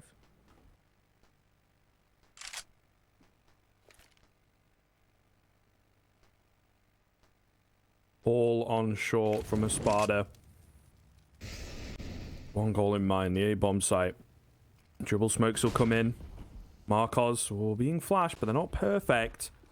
Still got a bit of room to work with. They're going to try and creep under him, though. That's really well done. And then the deeper flashes come in with a player in an advanced position. He's kind of lucky to be alive here, to be honest with you. Does eventually go down. Didn't expect them to be on the site that fast, right? Demon getting a second. And that's a save. The double up setups don't work out, Keith. I regret to inform you, and ESPADA will be up to 7, looking so good in the past few rounds. Since they turned it around, since they stopped the string from AVEZ, they have looked solid. Denying another gun away from the next round as well. So should be probably an 8th off the back of this, if I'm honest.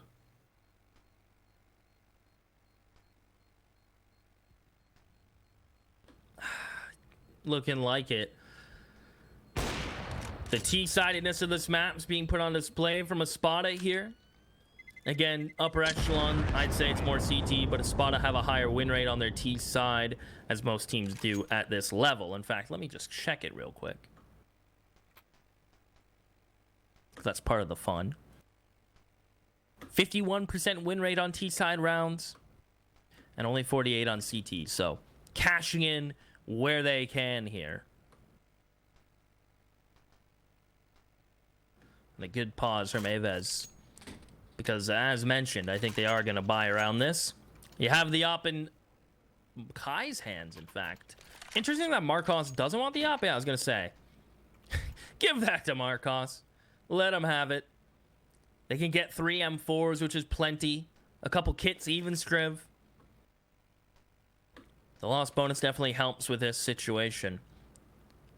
They need to get up to 5, in my opinion. That's kind of the number. 5, 6, ESPADA. Ever since they were down 3-2. It's been on a bit of a heater. And another tag. That is just non-stop. That's like 4 in a row now, I feel. Oh, needed to be winning that as well. I don't know what's happening long with Narot by himself on an MP9. Not sure what the idea is there, honestly. And he, loses his life, loses control. We now have Kai with that earlier tag. on low HP. So it's a pretty solid advantage for ESPADA to work with. They drop back from long, keep the CTs guessing, and look to hit middle, and Marcos is here with a great little angle, finds the first, able to dip back in. He knew he had to take that fight, but maybe needed to commit a bit more to staying safe. Kylar, though, this could be big. Finds one, second comes in for him, that's the bomb dropped, and he'll look to back away. Kai will find Dima over on B as he's caught in disarray as well. 1 versus 3 for Finnegan, and spins around to find the second. Oh no, Kai's on 14 HP. He's miles away from the action. Finnegan might just get this done. Yeah, don't give him a chance. He has HP advantage. Kai, too, has some fire. And a kit. Finnegan spots him. That nade. Look out, Kai. Back on up. As Finnegan will take an aggressive angle. The call comes in that he's weak. A jump spot from Kai. A reposition from Finnegan. He'll avoid the molly, and Kai has to know he's repositioned. Finnegan, very worried of this entire ramp. Kai will take the jump up route, get spotted, and that box is not as thick as Kai would like. He'll get taken out. 8 for ESPADA, and AVEZ now gonna have to take a bit of a half buy. And Marcos started the round off gorgeously. And Kyler the same, just could not bounce it back off these picks, and that's such a shame. What was it? A 1v3 Scriv?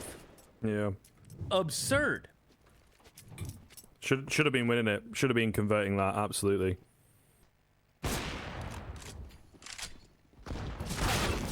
Ooh, okay. I like this approach coming into this round. Kylar finding Sophic as well is actually massive. Almost getting another, but not quite. Finnegan is trying to escape. And they will let him, but it's a 4-on-3 with an AK retrieved. Armor for Kai as well. And there's another weapon available if they can get to it. Oh, Bialy. That's messy. Needed a kill, a tag at least, anything for them to work with. Dexter could get caught here. Misses the shot. And now just play it patiently. Noise is being made behind, but he can't find that frag. Okay. Still a 2-on-2, though. T-side keeping it competitive. Bomb goes down. They're going to move for this on low HP. I'm not so sure if I'm a massive fan. Finnegan is hitting his shots so well in these past few rounds. And now we're just going to charge in, go for it with the CZ. He's trying to send it here. Smoke down onto the bomb, and Molly to go deep. And he's just clapped out by Patsy. See you later. Was that jumping? Was that jumping shot? He looks a little low, to be fine. Unless they boosted up and I missed it. But all the same, a 9th round for ESPADA. It's a little dicey. But this is the difference, Keith. AVEZ's pick, where ESPADA are weak, comes close. ESPADA's pick, where AVEZ are weak, they're getting demolished.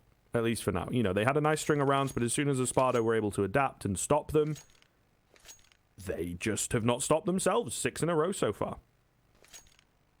Yeah, that's kind of the effect of ESPADA just being a more established team who have been through this grind longer than AVEZ, right? They've been together longer. They've played more events. And all around, just a better team at this current moment. If you can have a close match on your enemy's map pick, then come here and blow out yours.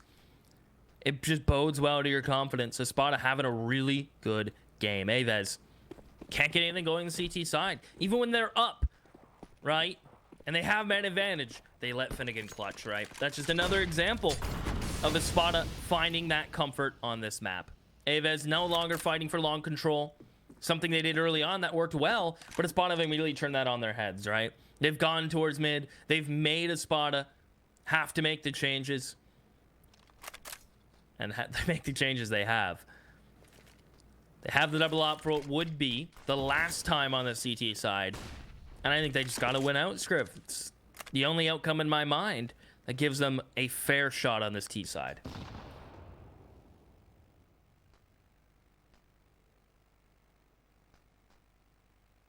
And it all starts here. Interesting approach from ESPADA. Walking their way up. I mean, they made some noise at long, so I think they're going to be aware of the fact that there are players here. They will go safe for the cross smokes rather than trying to find anything cheeky. Kylar closing the gap. Oh, Marcos over at short. Needs to watch out. They have lost the site, so it will be a retake. Naurot is smart. He's sticking around on B, and to be fair, I think they're fairly happy with that until he finds the frag, and now AVEZ have got themselves an advantage, leaving the remaining 4 ESPADA boys to hold things down with very little utility and running into each other as they try and dump a bit of it. Now just comes down to the shots. 5 on 4. The Orps over the top of the smoke, trying to find some damage. Not going to happen. Time is ticking, and they've only got 1 kit available, so a well-timed frag really could end things, and the kit drops down low. So this gets interesting. 1 fight from the CTs, but they're being kept even. It's now all onto Marcos, as Dexter does not fall. He's the one that doesn't get traded. And even insult to injury, Finnegan will find the frag as Marcos tries to escape. 10th round for ESPADA. Again, kind of close, kind of dicey, but they were still in control despite losing the man on B and actually having the man advantage, the man deficit going into that retake situation. They come out on top, so worrying stuff for AVEZ, and now they have very little money. They'll go for a half buy. It looks like ESPADA are going to get up to 11. I mean, never sleep on the PP buys on Scout MP9 Deagle buys, Scriv. Come on. Kai, he's kind of stuck now. No one's holding his top mid. He's kind of trapped. He's going to fight for his life. And he's actually going to double in. Hang on now. Told you not to sleep on the Deagle buy. Kai grabs the AK. Dima, his head is ripped off, and it's a Kai type around. Kyler, he's next up on the chopping block. But that smoke should facilitate his escape. And AVEZ show a little bit of aggression, take a little bit of control back, and they get a little lucky, Scriv. Maybe. Not over quite yet. Patsy, how have we not found this yet? Okay, and it takes him too long. Kylar comes in from the side. All down to Dexter. Onto the AK. Wow. Crisp onto Bialy there. He's just not ready for this flank to come in. However, Kylar not able to find the frag, and the spam takes him down. The Deagle to finish it off. And Dexter picks up round number 11 all by himself. The 1 versus 3 again for ESPADA. Another round that AVEZ let slip. Oh my goodness. And a few questionable moments, this being the first. I'm sure we will see the 1v3 here from Dexter. How he gets away with this spam is beyond me. Every bullet. Every bullet. And I thought the Finnegan clutch would have been the nail in the coffin. No, that one maybe. The auto's still in play for Dexter. Patsy, he's creeping up. He's walking to the big green box. Cannot land the shot on Kai, surprisingly enough. Kai will hold his ground on 5 HP. It's going to send ESPADA packing back in towards middle. And to Bialy's loving arms. But he doesn't stick around long enough to spot them. He'll definitely get the sound cue and let Kyler know what's coming his way. And on 39 HP, just has to play the head angle. Bialy has the first. Sophic, he's tagged up, but Dexter with his auto. If he clutches a 1v2 with an auto, I will lose my mind. And he's going to find another. 48 HP, Bialy. Be careful, my man. It's coming. This $5,000 auto sniper is coming your way. To the Deagle goes Dexter, but Bialy has the angle. And the fact that Dexter was aiming there with a Deagle made me a little nervous. AVEZ do get to 4. I mean, this makes pistol a little less needed, but at the same time, you can't take away how ESPADA just kind of ran over them. I mean, AVEZ won, what, 3 in a row? And then ESPADA kind of just ran it all the way back. And these odds from LootBet, shout out to our partners, by the way, at loot.bet, our betting partners. You can kind of see how the live odds have shifted a little bit. You know, not much. I mean, after the 8 in a row, it's fairly reasonable. To be honest. AVEZ goes without saying they need the pistol. They look to make an approach on long. Some presence being shown at B, but ultimately be a long here. And there's 2 players holding, 2 players ready. It's where they've put most of their A pressure. Trying to fake it out, but okay. I don't know what world that works in, Patsy. He goes flying in. Has Finnegan hidden away? No, they saw him, and he will go down. 5 on 3. As the A bomb site looks right for the taking. Naurot on the flank as well. They'd completely forgotten about him. and he will seal the deal. Dima finds a single frag, but a really nice pistol from AVEZ coming in. Hey, look, a map you're not comfortable on, it's going to be a bit easier to pug out and play loosely on the T side. I wouldn't necessarily fully count out AVEZ. Certainly doesn't bode well that ESPADA really only need 5 rounds on the CT side to get the dub. But it definitely means on maps that you're not the greatest on, perhaps you're just going to feel a bit more comfortable, just play very loose. I mean, peeking into the scout and letting Sophic get double headshots kind of removes my point entirely. Tyler's going to attempt to take B site control, but he doesn't feel it. The team calls him off. And these are the rounds that ESPADA won consistently, right? A man down after the opening scrimmage, after the opening duels, and they still consistently won rounds. AVEZ have to do just that right now, Scriv. Otherwise, my point of them playing a little more loose may play into their favor. Could be completely destroyed. Very true. Very true indeed. As, you know, they've gotten past the first hurdle, but so far kind of limping and struggling to make it to the second. But not all said and done just yet. This still is going to be a difficult setup to get through. They have a bit of utility available, but when Sophic is hitting shots like that, what can you do? Continues to land the tags. Patsy has fallen, but it's a 1 versus 3 for Kai, and he's missing a few too many shots. He kind of knows it. 45 seconds left. There's a player on that long flank. And 2 scouts on the same angle, but he gets the double spray down. 4 bullets, 2 kills. That is absolutely insane.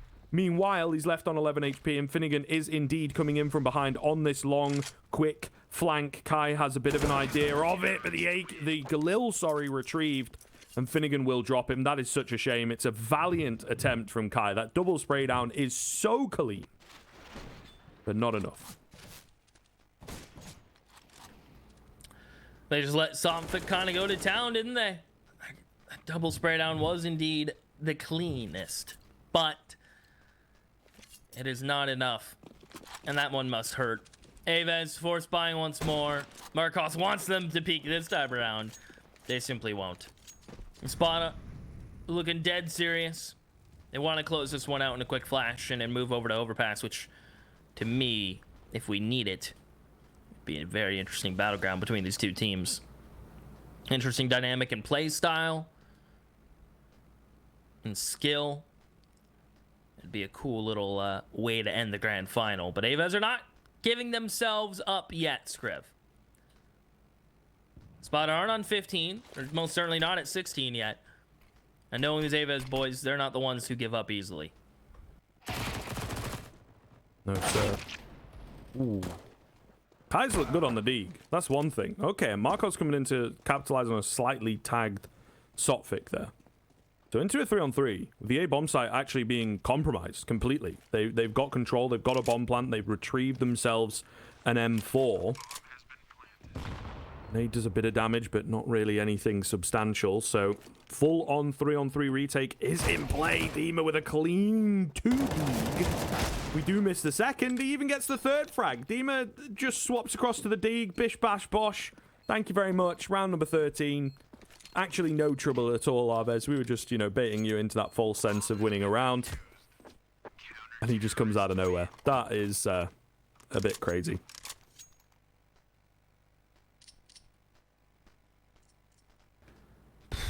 Bomb plant's just not enough.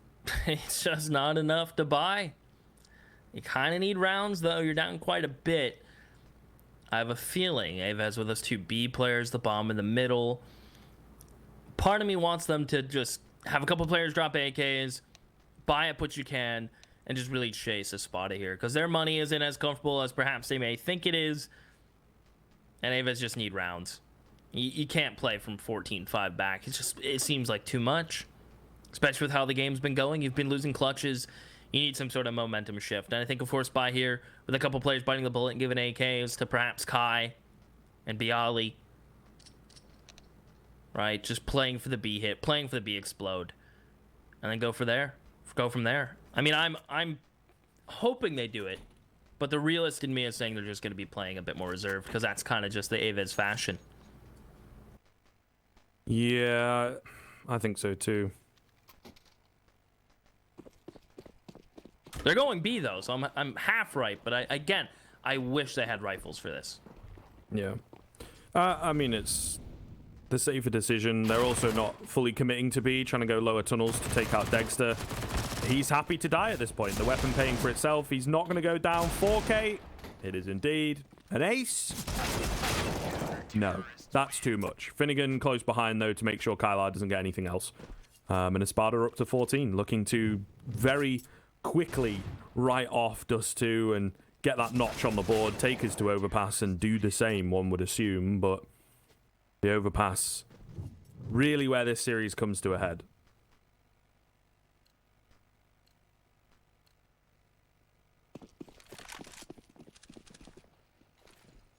Seemingly so. Marcos this time gets the peak he wanted. Dexter taking a bit of a risky one. They were trying to just get the op out of Marcos in the end. And he's going to find a second. Hey, maybe too little too late, but there's always a chance to at least start to find that confidence, find your aim back. And Kai will find Patsy, so they're forcing a spot it just like they did Nuke to take these awkward engagements. And that was a quick round.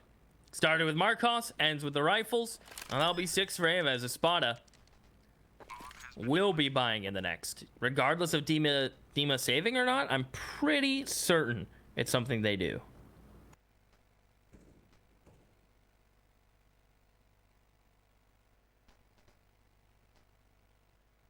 Yeah, just to get the most comfortable buy possible, perhaps. But then, yeah, I don't know, it's only Dexter, isn't it, really, that isn't going to have money. Okay, let's maybe not lose any more players than this. Don't really think it is worth hunting Dima. No, it's not. And sacrificing your economy. But they kind of know it, right? The bare minimum of 3. They can drop across to these players or they can buy for themselves. But yeah, I think they are just to even out the economy. But there's arguments for both, isn't there, really? They're so far ahead, so let's just play it super safe. Or we're so far ahead, let's just play it super aggressive. And it is a whole team philosophy thing. And a team like ESPADA certainly going to pick the aggressive option more times than not. But they do manage to get a relatively decent, you know, AWP out and everything. Dexter is pretty comfortable.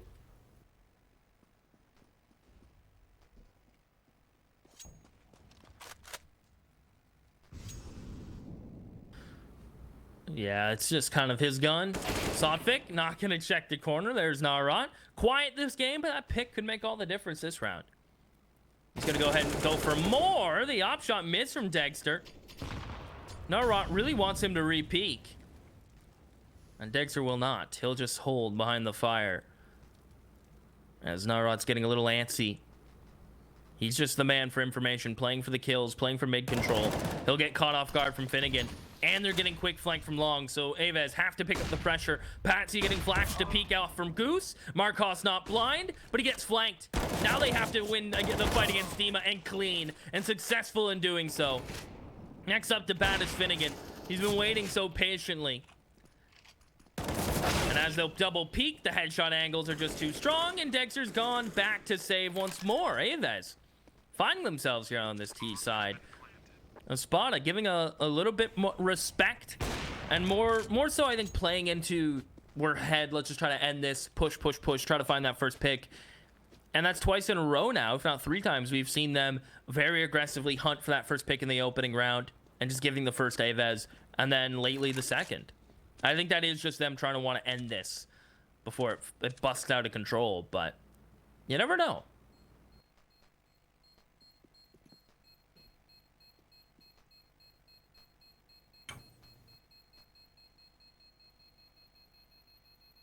I mean, we saw a bounce back from ESPADA on Nuke. It's not like, you know, it was kind of back and forth, much more back and forth than this has been. But still, there was energy towards the end. And I think both of these teams have a lot of respect for each other. So, controlling the fire, as it were, for ESPADA is pretty important, and not letting it turn into a full blaze. Nothing brought up into this round, though. Just the weaponry that they held onto, or the weapon that they held onto from the previous. A deagle. Oh, and a great flash to open us up. Dexter not going to be able to find anything early on, so I feel they now know where the AWP is. Should be able to nullify it or, you know, kill it if they wish. The round itself looking a lot easier for AVEZ.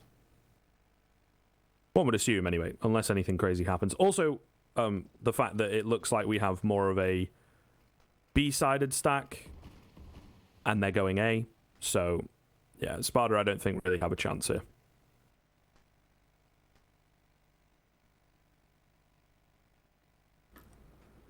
Yeah. Bialy's creeping beautifully. And as soon as he finds a pick, they're going to try to rotate over. This is just Bialy playing for info.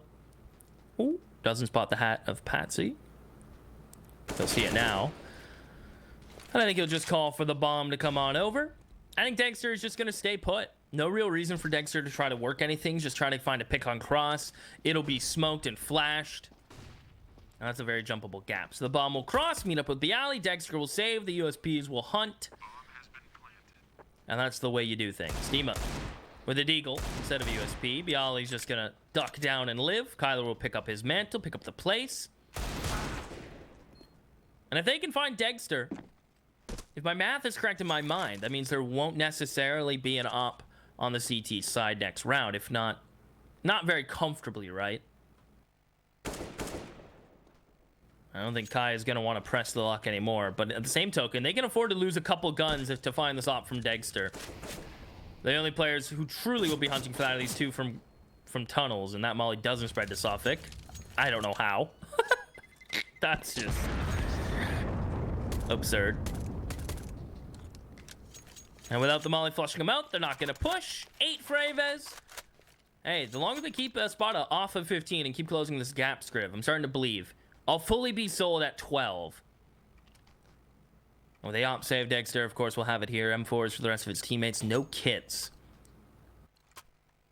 And Patsy will go ahead and grab one. Dexter should do the same, but yes, sir, he will. All right, let's see the change from ESPADA, Scriv.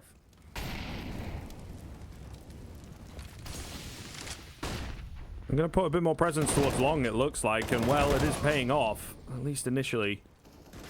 Bialy burning, nade will take him down. The frag's going the way, in terms of rifles, of AVEZ, but Patsy, the man that makes a difference. Dexter as well chiming in with the D in the very same angle. So the fact that they had 4 players on long, you did see 2 of them back away very early on, so if they'd have waited a bit longer on the AVEZ side, could have been successful. However, not the case, and they're just overwhelmed. Too many bodies, too many nades, too many bullets to deal with. And there it is, map point comes in. Had to happen eventually, it felt like. And with a quick, disrespectful, I don't know, based off of like overlooking long push, it really was not the best of decisions for me. Perhaps if it was a little closer, but that just seems too desperate when they were on a bit of a comeback. You don't need to make a crazy decision like that, I don't think.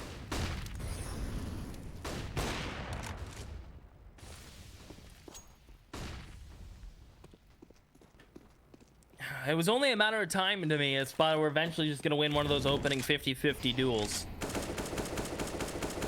Long last round. Pick towards mid this time. Making a comeback on T-side dust too is always a difficult one. It's an off angle like that. An op pick from Dexter.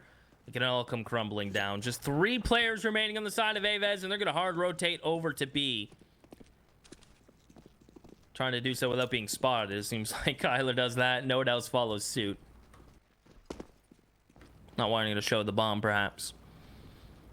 And they're just going to try to execute on B. Perhaps even just contact walk in, but their fate may just be sealed, Scriv.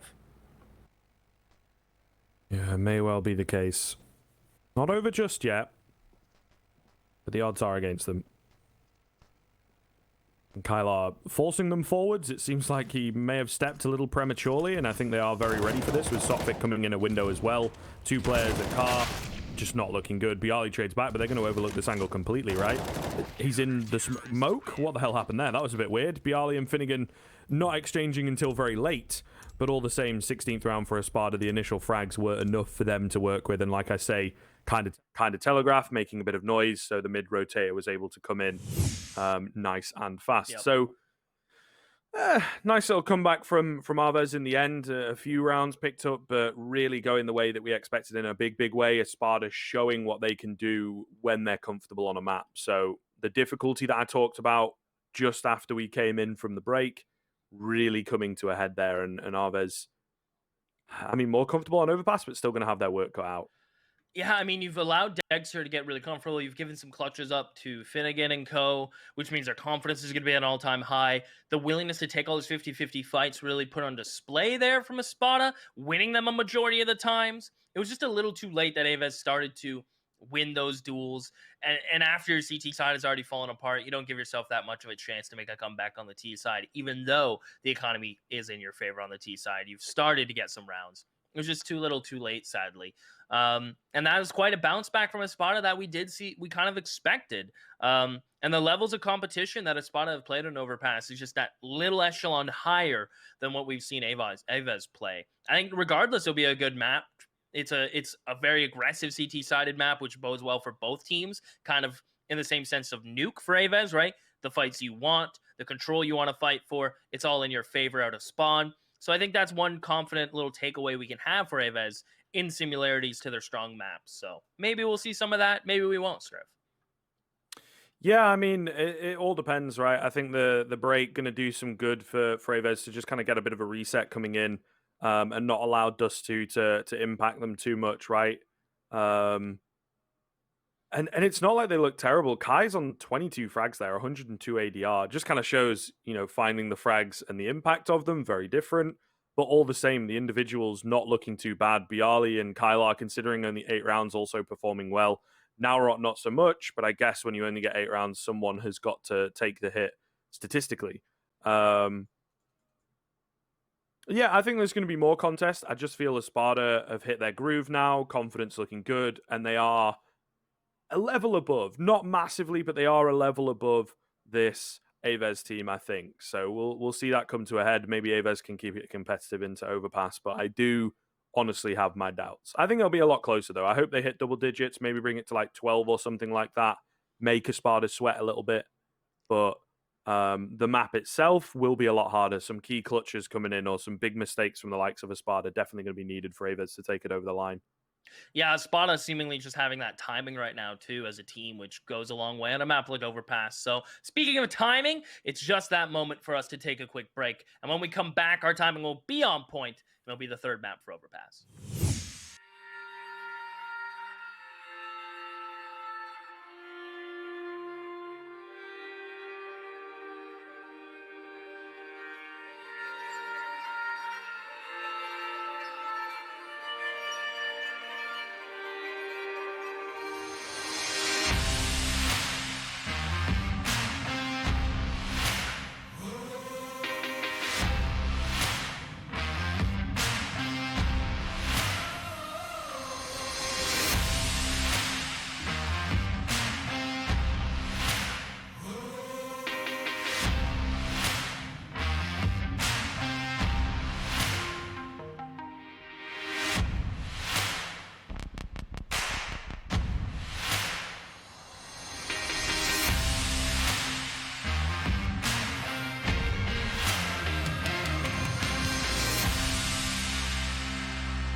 Welcome back, ladies and gentlemen. It's time for map 3 in the grand finals of week 7. It's a lucky week, maybe just for me. I find the 7 number kind of lucky.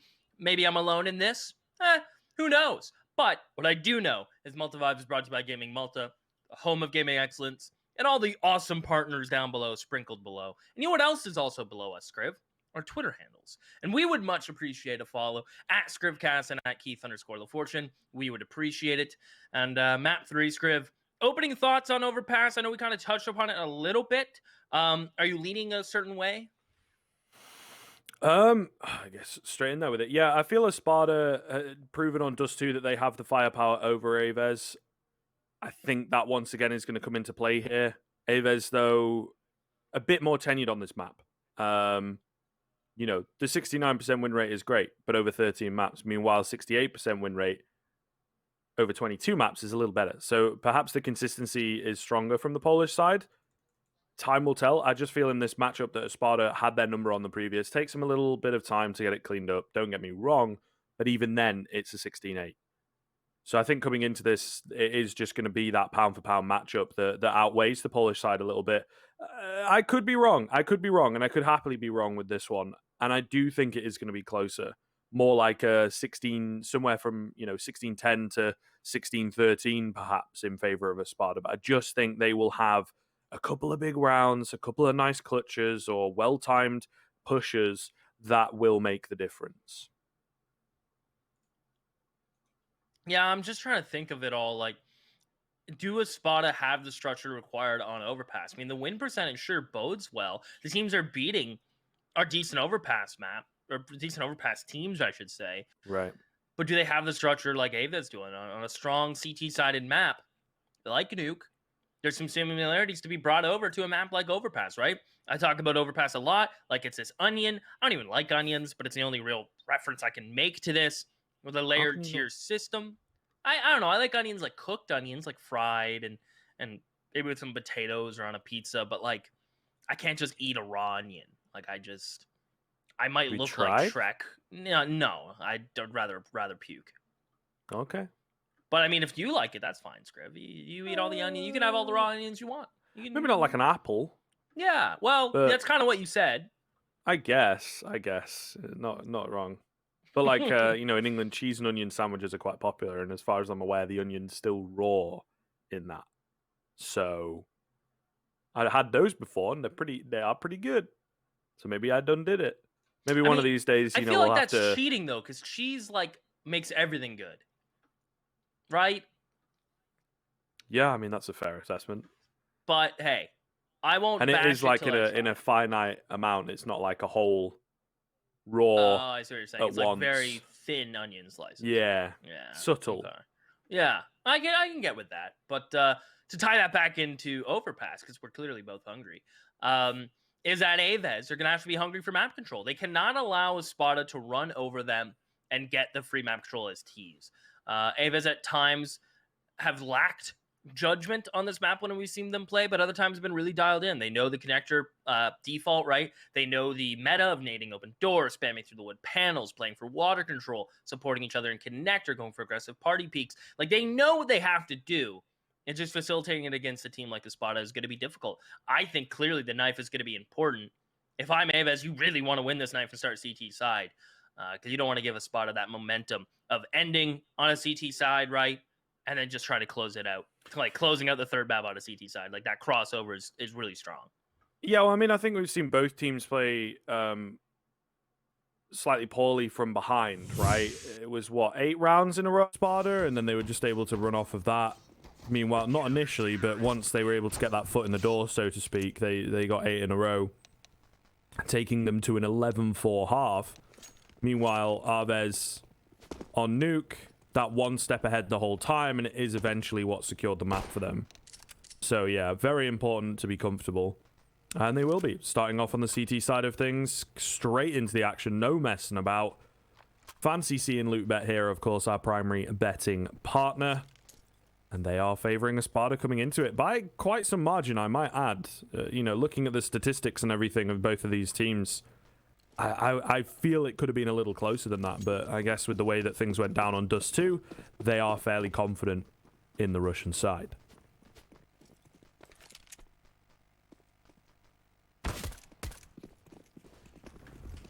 Here we go, ESPADA. Up connector they'll go. Kyler backing up, missing the first opening shot. As he'll be phased to back into the site. Marcos to back him up. They need to land a shot on this fade back. They simply can't. They're going to be overwhelmed with ESPADA members here. Marcos swings and will just die. Kyler, can his USP ring true? Will for the first, but he's lost his rotator. Kyler able to find his second. Narot wants to get into the fray, and yes, sir, it's just constant kills in the feed, leaving Kai with bomb control, funny enough, and a head angle to work with. It's Finnegan and Sotfik, both the kill apiece, and Kai's gonna act like he's repositioning. He'll creep. Can he catch him falling back with a bomb? No, sir. But out he comes. He'll find Sotfik. One more tap away from stealing the round away, and Finnegan's backing up. He has time. He really wants to play this 1v1. Crazy round to open us up here. This is what we wanted. This is what we were expecting. Like you say, the 1-on-1 fully being played. The rotation coming through from Finnegan and now through from Kai. Bomb goes down. Looking pretty damn good here. Oh, he checks heaven at the wrong time though, and Kai gets the drop on him. Finnegan needed a quick reaction. It's not going to happen. Kai will indeed drop him. And the pistol goes the way of the CT side. Close, for sure. But that strong start, that comfortable start that we were talking about, going to come their way. Perhaps, right? Because although we have the replay, just caught it behind the animation, they are forcing.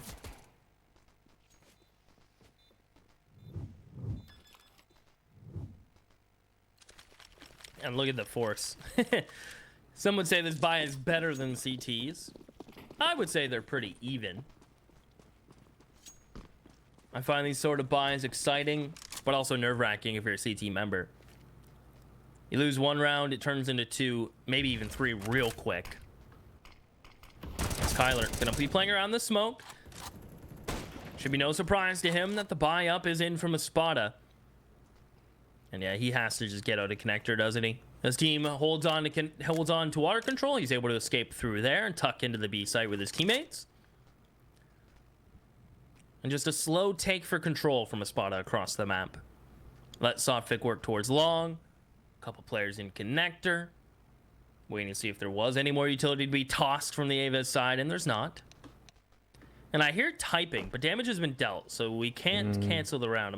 Maybe that's what they're talking about. I'm not sure. I can't see.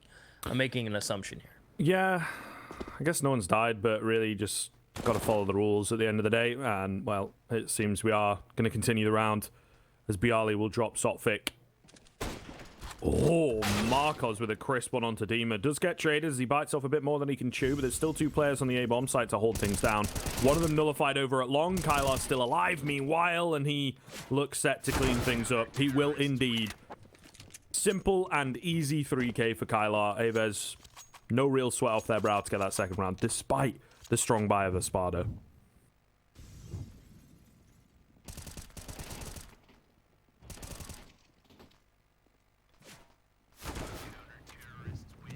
Really cool hold there from Kyler.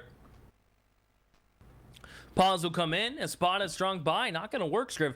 And if my numbers seem correct, yeah, 4 players staying alive from AVEZ really helps his CT side. Where if ESPADA won that round, it'd be a double, basically, save from AVEZ. ESPADA would have got 2 rounds for the 1. Where the CT's best the T's in their force buy, they only get 1 quote-unquote free round from it, Scriv. So you can see the importance of that round for the CT side from AVEZ. And as soon as this pause lifts, we'll have ESPADA probably buying up maybe a smoke, some flashes on others, some pistols, hoping to get a bomb down, but Overpass is kind of one of the more difficult maps to get these force plants on, for sure.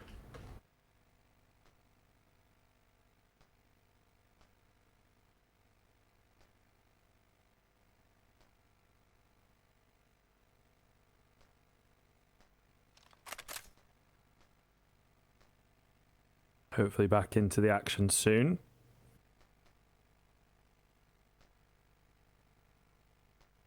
These early pauses are always a bit difficult. There's less to talk about, but AVEZ looking comfortable. Exactly what they needed. Hopefully nothing serious in the ESPADA camp.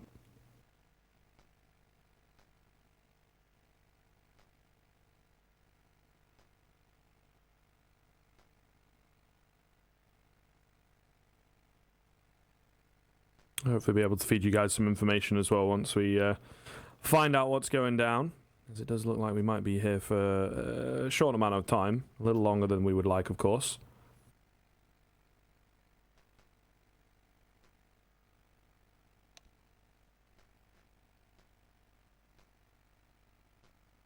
And it's also, you know, a very slow kind of round from ESPADA. Okay, the pause has ended, and we will be getting back into the game. But yeah, there's really not an awful lot to talk about there. Early in the game, and also the fact that ESPADA are not buying anything, so just going to slowly make their way in by the looks of things. And we're in. We are indeed. But yeah, like I say, not expecting too much. Some cool Molotovs there, actually. Marcos getting a nasty treat as he peeks around that corner, but I'd like to see that kind of utility usage from AVEZ in some of our future rounds for sure.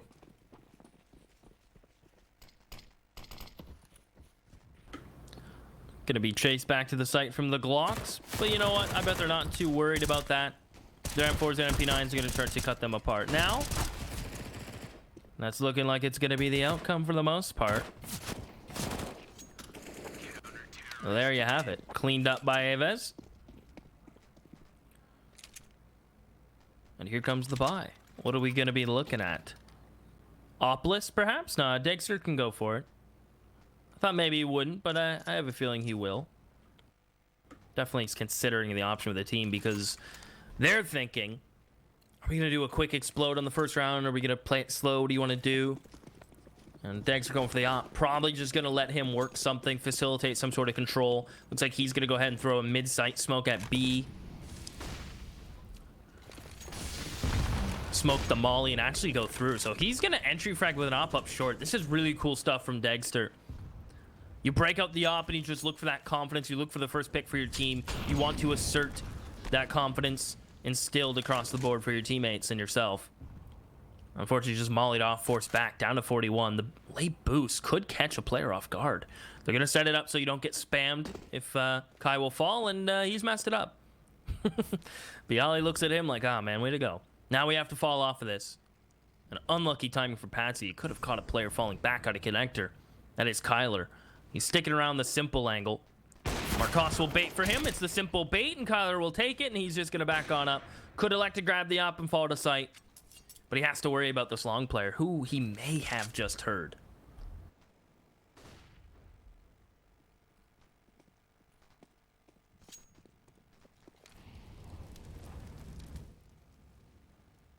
Meanwhile, over on B, a slow approach from ESPADA. 40 seconds left, creeping in, trying to play contact, and they have now indeed made contact. Nowrot's still alive. Big damage onto Dexter, but not the frag. It may well cost them. Not looking likely at the moment. Bialy is standing strong at the back end. However, it's all a fake, and it has worked perfectly. They have bamboozled the A-hole. The plant coming in. Dexter going to fall on the backside, so they need to make the most of this surprise element that they have. Back into a 2-on-2.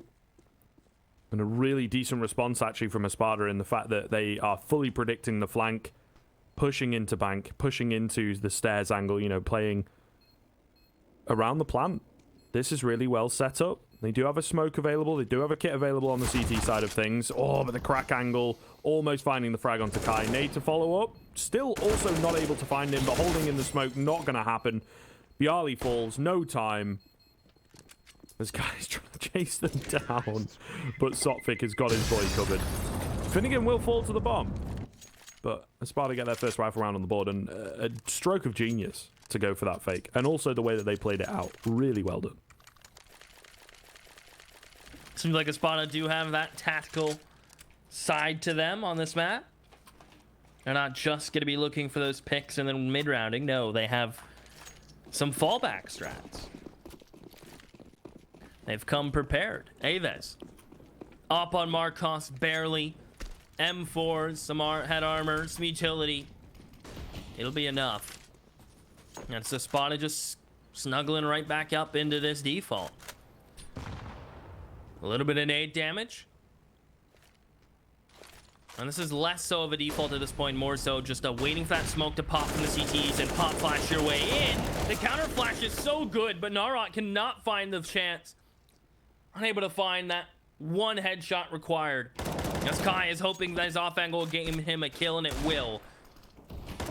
Bialy only has a deagle. He wants to probably aggress towards short, but that's where Kyler is, so doesn't want to give that away. And Kai, the double headshot spray through the smoke. Are we serious right now? That's what's gonna change this round? Patsy's not for that. He doesn't like that. I feel like the damage already done though, dude. Patsy on 22, Sotfik on 69. But the round not looking too good at all. Oh, Kai almost biting off a bit more than he can chew. Thankfully, Patsy was low. If he was full HP, that's a surefire frag. Not the case. It's another kind of fake play, though, as they are split. And with sitting on that rail, the remaining player could be outside B, could be outside A. They all know this. Passive angles being taken. Markov's playing safe. Little does he know, he's just kind of giving up control. And, well, there was space for a bomb plant. Has he been spotted there? I think he has. I mean, they'll hear it now. And they're in onto this A bomb site pretty damn quickly. Sotfik trying his best. He needs to isolate a frag quickly. The window closing, and well, Markov's the first man in, is the one to find the frag. AVEZ will get that 4th round on the board pretty easily.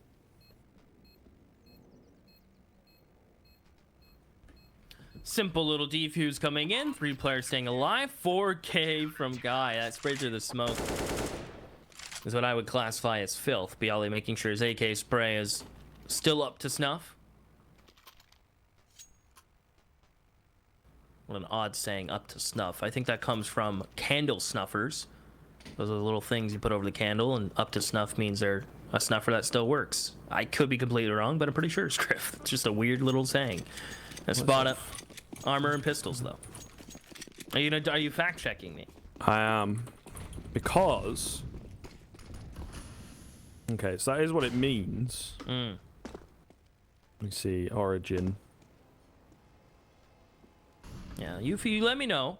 Yeah, you keep going, my guy. Seems like the pistols are just walking up short, gonna try to do another explode, this time through short. They're hopeful Kai doesn't get a spray down. And that's exactly what's gonna happen. It's Kyler Bialy to just cut it down. No bomb plant from ESPADA. Halted at the breadstick. But it's gonna be a buy with an op for Dexter. And I wonder if they're gonna switch things up. They've tried a B pop on a buy. They've tried fighting off of water control. The fake worked beautifully. But I think they need to start to apply pressure across the map now. This is probably going to be their slow down bait utility, work a pick and mid-round type of round, because their out of spawn strats and pops aren't necessarily working at the moment. And is my fact check correct? Is it backing up my point? I'm on Merriam-Webster, bro. It's really deep. Like, there's a lot of reading to be done. We'll just say yeah. We'll just say yeah.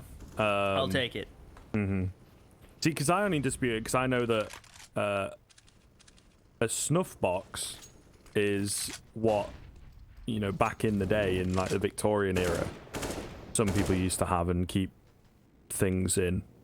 Interesting. Okay. I'll let you look into what things, and then also it's a colloquial. I don't think I want to go into it too much, but because it's a little edgy.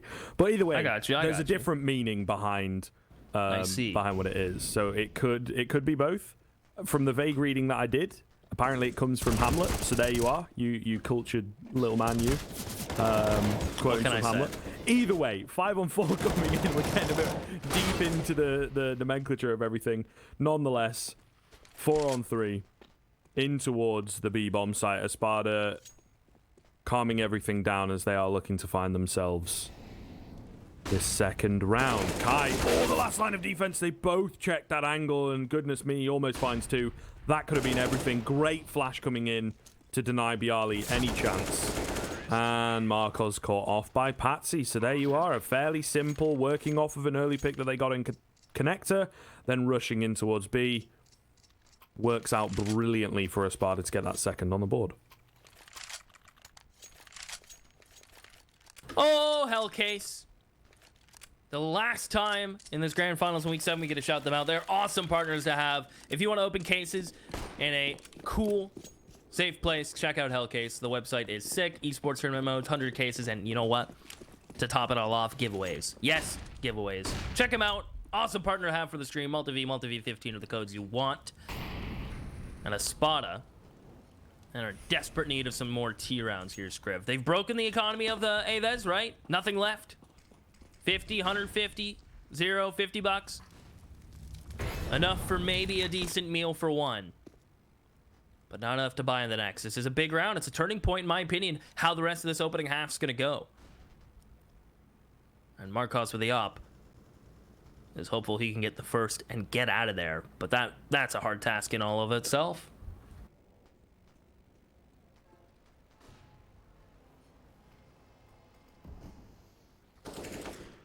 Oh, beautiful stuff. Creeping in. Worked out brilliantly. Marco's still around, though. Oh, no! What has happened? That's insane that he's able to actually get away with that frag. It's mental that he misses it.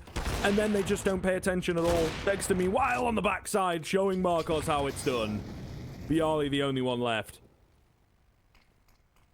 And ESPADA looks set to get another round. Bialy is hopeful at best if he thinks he can 1v4 this. I don't think it is doable at all. They've spotted him out. They can bait him out. They can nade him out.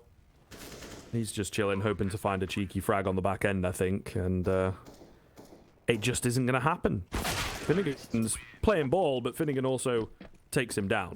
Third round for ESPADA. Only losing to one player. Really well done. I feel Marcos could have had a massive impact at the back end, you know, behind everyone, but messes it up slightly. Will be kicking himself.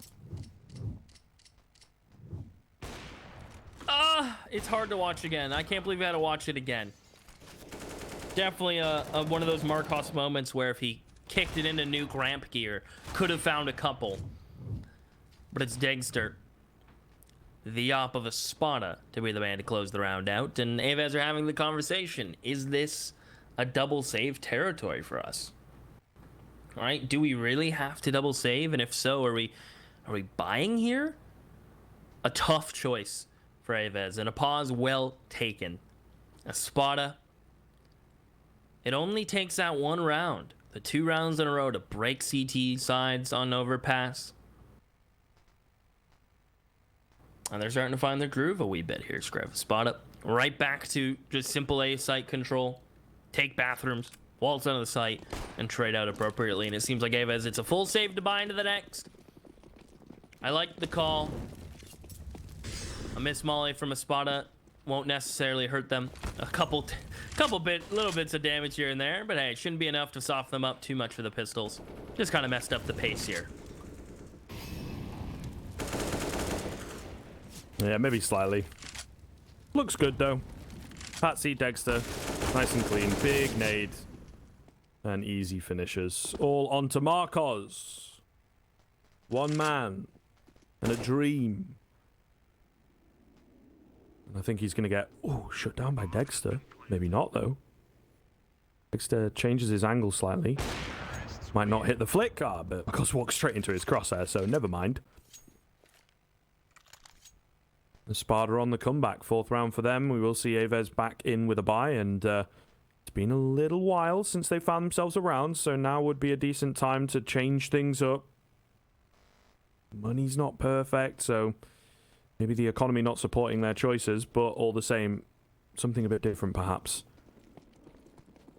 to help them hold on to their lead. ESPADA, meanwhile, absolutely flying, looking good. Big money built up quickly. So the pressure is on AVEZ. This half could actually escape them slightly if they can't get back into things. Key fight for Kylar to be winning. That is a good step in the right direction. Ooh, and they also win over at short. This is big. 5-on-3 already. The bounce back round in effect from AVEZ. Add another one to the total. 3 individual players finding 3 individual kills. ESPADA now are in tatters. Hanging on by a thread in this round. Some would say if I pull the thread on their sweater would fall apart. Another song reference, Scriv. Flash, too deep. Narok gone. Information gained that, hey, I think I saw both players towards Monster from ESPADA. Why would Dexter be there with the opposite if it's not anywhere nearby? That's kind of the mindset for AVEZ at the moment. Now, Sophic, if he finds his flank kill, now this round, in my opinion, is open to anything. If Dexter walks out, gets another kill on B, and Sophic can get towards long without getting heard, I think Kyler heard him. That's why that backup player on B is rotating off. Again, Dexter gets a kill. Kyler could call that it was a sound fake. This is so weird. Oh, and he's pushing short for info. Another for Dexter. This long fight is going to determine the round, and Sophic will win it. Kyler up through connector, gets the call from his teammate that Kyler was in connector. And with 10 seconds, that Molly dice will force Sophic into Optimus. The plant will go down, Scriv, and Sophic backs up, narrowly escaping. This is a huge fight. Absolutely massive round for both sides. Kylar may well have been able to cut him off, but he's missed that window of opportunity. It's planted indeed for Sophic. He's playing the headshot angle. I think they just spot each other, but I'm not entirely sure. Sophic going to go peeking in. He wasn't ready for the off angle, but he gets the spray all the same. Kylar cannot get it done. 6 HP the difference. ESPADA even things back up with an intense 5th round, and a pause being taken by them. They are really in the groove, really in the zone, stringing a good number of rounds together, breaking the bank once again, but they feel that round maybe came a bit too close.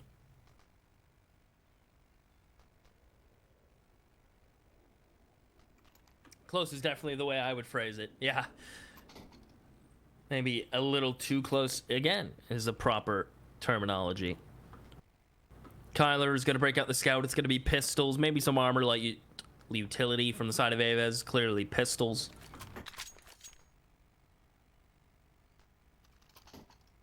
And they're going to need an upset because this T economy, it's flourishing, it's growing. And if we continue on this trajectory, ESPADA could be up to 6, 7, 8 Scrib on the T side of Overpass. On a map that both teams are comfortable on. But ESPADA, they love this CT side. They cannot give too many more rounds up. In my opinion, Scrib, they have to halt them at 6 if I'm AVEZ. Maybe the double ops have to make an appearance. But this is as close as we thought it would be, isn't it? Indeed, mate. The excitement continues in this series. Oh, Bialy.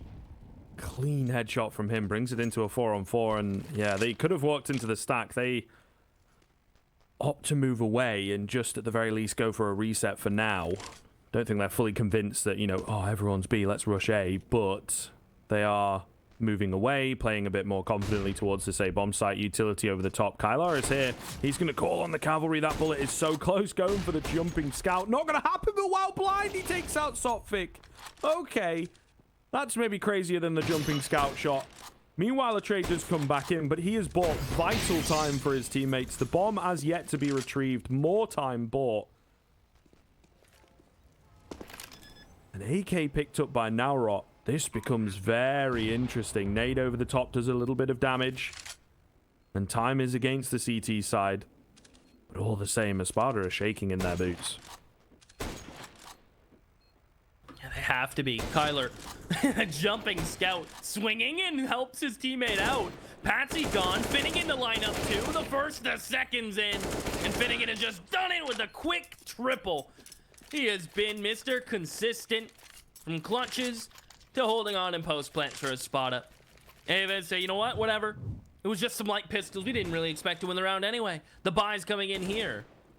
And ESPADA dodge the embarrassment and hang on to the round, Scriv. Thanks to Finnegan. And their buy will be full. Just a single up from Marcos, not wanting to break out that double on the CT side. But here we go. As I said, AVEZ, this is their moment to try to get right back into the swing of things on the CT side.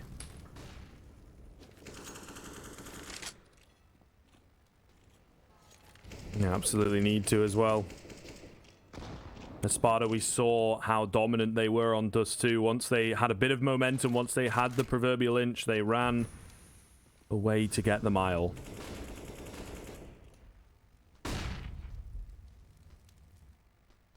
The slow start coming in, Keith. No intense action at the start of this one. Really important round. Both teams can feel it. The air slightly tense, a little tenser than usual. Particularly with how dicey the previous one is. So ESPADA showing a lot more respect across. Meanwhile, we'll finally see some movement from AVEZ as they look to maybe push short. No, not going to be the case. They have, however, the aggressive part of this round, the proactive part of this round, is the fact that they bring 4 to B. Briefly, Kylar moves back to A now when the hit comes in onto B, by the looks of things. Still time to rotate across, still pressure on A. So really keeping the CTs guessing. Marcos is a goner. Surely, oh my goodness, trying to move out there is very risky. He's left on 2 HP. Finnegan at long, and they've drawn the attention. The B bomb site is going to fall. 2 quick kills coming in, 1 on A, 1 on B. The plant next up to bat, and the 5 on 3 means, well, AVEZ probably going to look to save.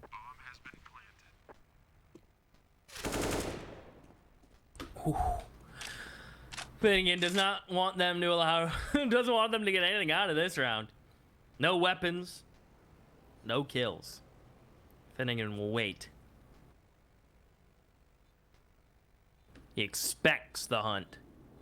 And in fact, I bet he welcomes it. With Finnegan losing a teammate, he'll peek now. Great timing to find Bialy. And I don't think Kai is long for this round. And he won't be. ESPADA right back up on their high horse, Scriv, riding it to victory, breaking once more AVEZ's economy on round 13. And I said that round had to be AVEZ's, otherwise ESPADA are going to start to pull away. And that may ring true, as ESPADA just worked the map, Scriv. Not doing anything complicated anymore. No more quick pops, not doing anything too wild. Working the map, finding the picks, and waltzing into the sites.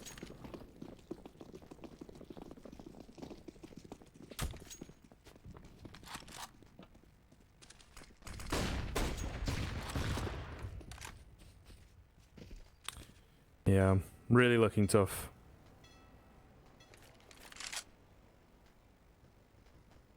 We'll see. Scouts and Deegs always pair up well together, Keith. There is certainly potential here. And ESPADA, I think the change they've made in the past few rounds, where they were looking really confident and whatnot, they've shown a bit more respect, really thinking about their approaches. Tag for tag there over at long. Meanwhile, Patsy gets the double spray down. The trap sprung as the double push from Kaya now not working out. So I like this approach. Really well played so far by the T side. Dexter might get overwhelmed on his own or not. One more to get through, and Marcos has snuck in. Ah, Dexter, though, too smart for him. So, yeah. Nothing really coming. Bialy possibly one for him. Does indeed get a first. They do need to be careful. Somewhat isolated. Maybe don't let him get any more frags than necessary.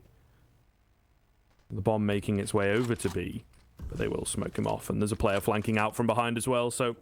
should be all said and done. Oh no, he gets the drop on Sophic, but he doesn't find the frag. The no-scope, a second one. Ah, unlucky. Only the one frag coming in as ESPADA with a clean 8th on the board.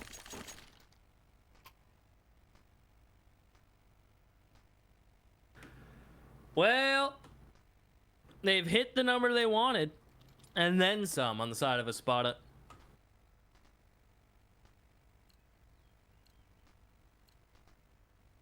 AVEZ will have just a single op once more. I feel like breaking out the double could have been a good counter to ESPADA's just spread default early start rounds. It's Marcos to go for the opening pick with no flash. He may just elect to do this late, but no. Doesn't like the feel of it. He'll back up. ESPADA allowed to get into playground and party for free now. More so playground than party, as Marcos will stick around in the sandwich position, supporting his teammate in Kyler and Connector. They have water control, so Kyler can stay in Connector and just worry about the backside when Marcos falls. But I really like this from ESPADA. They're going to send 2 players long to take contact either in towards bathrooms or in towards a site. Pull a rotate up, bait out the rotator's utility, and then just have these 3 players take B. It's a cool little bait switch type of round. And I'm all for it, Scriv. But this player in water could spot them crossing. And I think he just got shot at. I'm not sure how much this A side up now is going to work from ESPADA. Yeah, maybe. Maybe onto something. Marcos. Damn, missing some sitters, honestly. We'll get the hard one, though. Quick reaction onto Dima. Like you say, they have indeed been seeing the counter-aggression coming in from the CT side, but panic from Naurot, not really confident, and Finnegan, if he'd have been taken down instantly, that's 2 kills nullified. An advantage in favor of AVEZ. Meanwhile, the rest of them are going to have to stand strong. Bialy does get one Patsy in from behind, though. Oh, my goodness. A lot of holes in the defense in these past few rounds. AVEZ getting bamboozled, getting picked apart. Marcos is in from Monster, but he can't get anything done. Wow. Wow, wow, wow. ESPADA are just in their heads, playing them like a fiddle. I guess it went how ESPADA wanted. Trade out towards A. They baited all that B player's utility in towards water, so when they walked into the B site, there's nothing hurting them, nothing hampering them. No mollies tossed. They are all thrown early. No flashes to allow the CTs to take good fights on the B site. And this buy is going to be anything but good from the AVEZ side, using what I think is their 2nd or 3rd timeout already.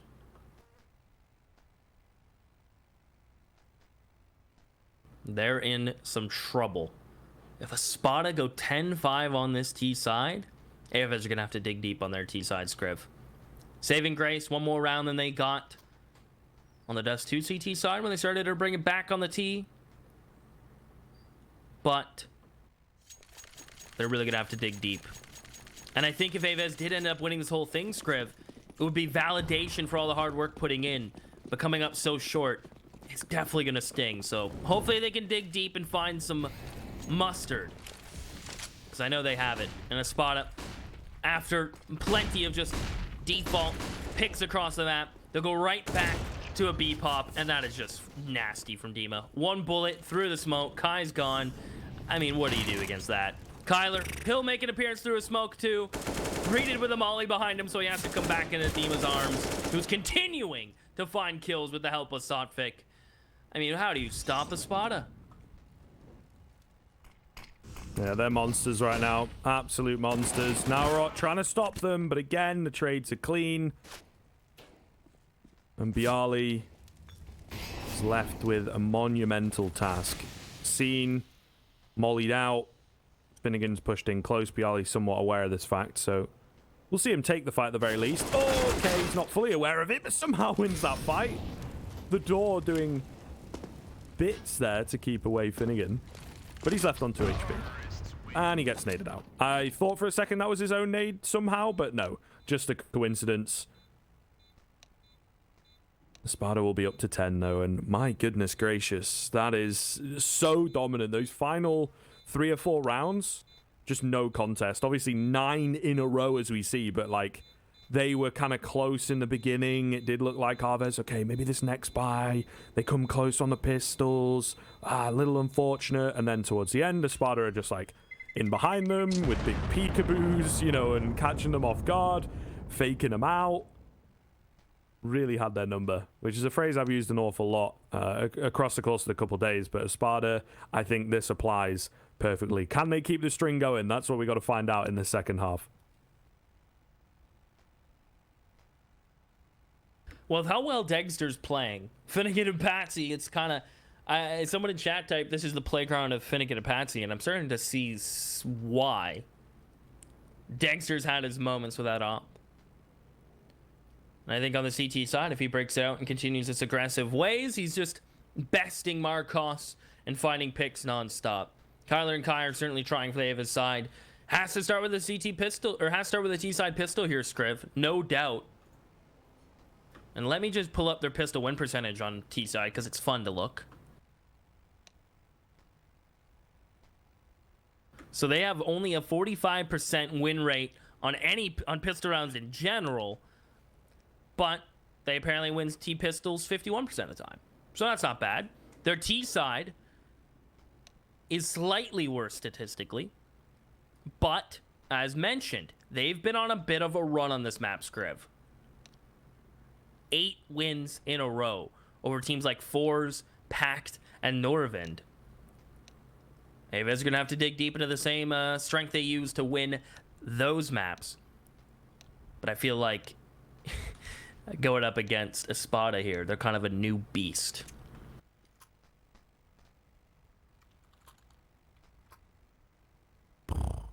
Well, the odds have shifted, still in favor of ESPADA, but massively so now. Not as crazy as we've seen, right? But LootBet, our primary betting partners, real confident in ESPADA. Of course, they've got codes available for you guys as well, or just the one, but all the same. Malta gives you 10 free spins and up to 100 bonus euros on your first deposit with LootBet. So, banner down below. Give it a click.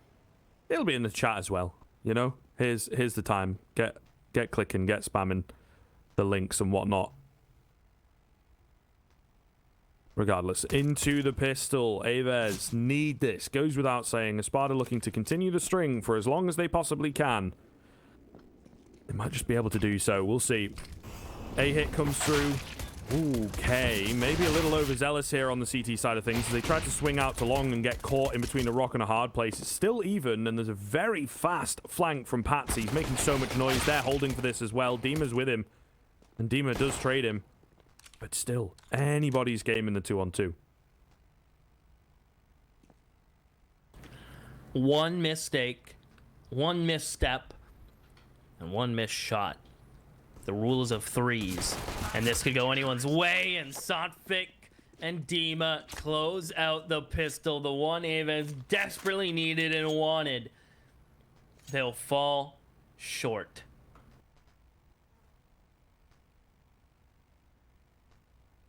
Oh man, AVEZ, do you force buy now? Do you play for the AKs like you have been on Dust 2? And that's the move.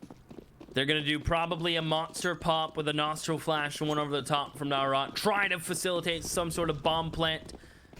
You know, the round win may be too far, but perhaps a bomb plant would be nice. The peek in from Finnegan with the flash over. They're blind in tunnel. Marcos is gone. Bomb is dropped, and the flashes don't even matter. Sofik will just clean it up. ESPADA to 12, and they are playing for all of the marbles and all of the cookies come next round. Or come this round, excuse me. And I do like cookies, and I bet AVEZ do too. Yeah, someone's very hungry this afternoon. Well, I'm sorry, man. I also to point out the importance of not only this round, but of this grand final. There's a $15,000 difference from first to second, so that's kind of a big deal. Kinda. Pretty nice. Get a trip to Malta. Sounds good right about now, you know. The weather's turned for the worst in the UK, so I would love that, but unfortunately I'm not good enough at Counter-Strike. Yet. Bialy and Kai able to find a couple frags for AVEZ and getting themselves a man advantage on the Polish side of things, which they desperately need as this game looks to come to a close if ESPADA continue. But a real decent chance for the Poles to maybe, just maybe, keep them at bay and show us something on this T side rather than just getting rolled over and cleaned up.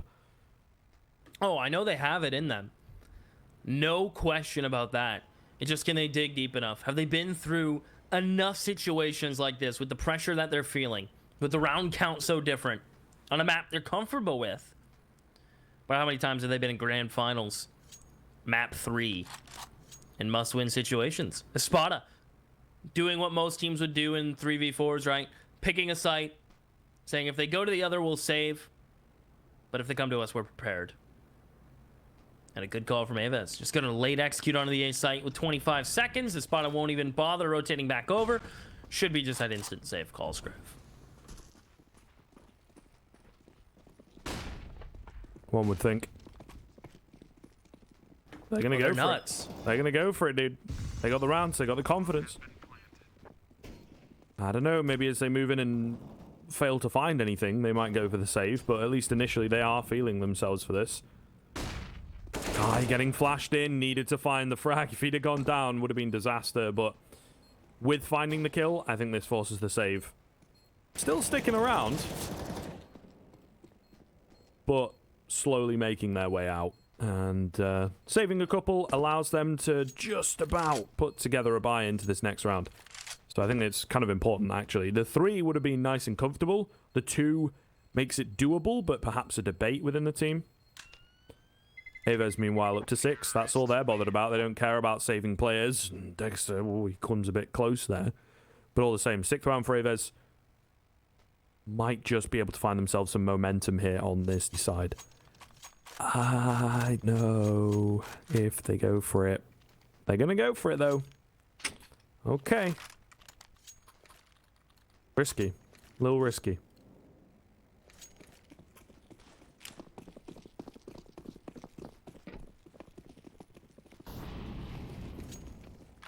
Definitely a risk, but one they feel they need to take.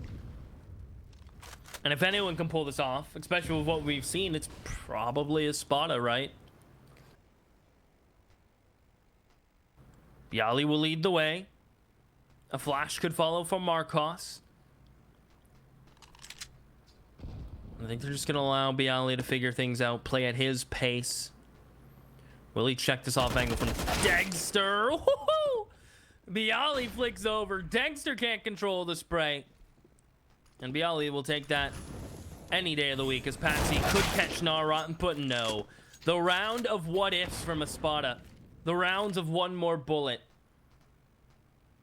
And with Kai creeping out on B, the bomb coming towards Monster, he's gonna call and let them know that that water is what they own. And I don't think Finnegan can do it again. Can he, Scriv?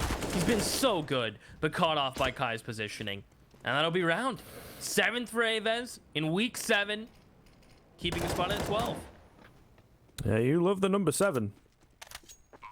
It's just, it's such a, it looks nice. It's lucky. Does. I don't know what else I need to say about it, Scriv. Yeah, I mean, that's fair. That's fair. What more do you need from a number, really? Either way.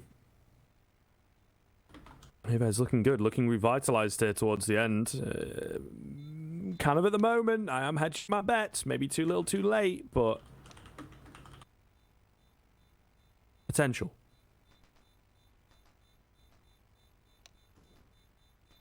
ESPADA, meanwhile, will just have to let the gap close a little more. In the next round, maybe the one after that. That's the lost bonus coming in there. Yeah, I don't know. 2,400 on top of this. I suppose they fully eco and they should be able to buy, but not comfortably. However, I think they want to get rifles out at every opportunity to keep AVEZ on their toes at the very least, if not at bay. We'll have a technical pause coming in though, Keith.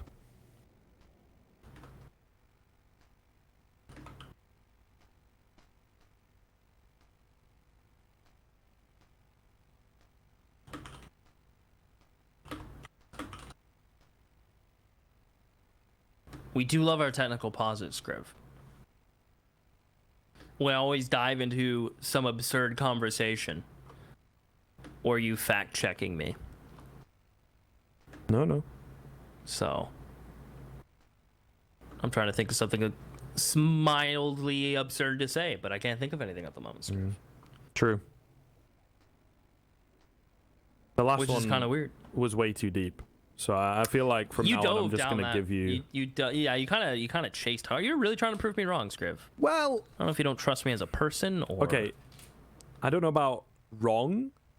Just curious. I see. To see where it came from. I see. Okay, I'm happy for you to be right. That's fine. You know, my ego is solid enough. But I have a duty to the people. Okay. Yeah, in the English language, clearly. No, I don't know, dude. I don't know. I was just curious. Like, I genuinely... Well, you know the saying, hard as nails? Right. It's actually hard as hail. Is that true, though? Yeah. Look up hard as hail. That's actually the proper saying that started it. Now people are like, is it nails? Or is it hail?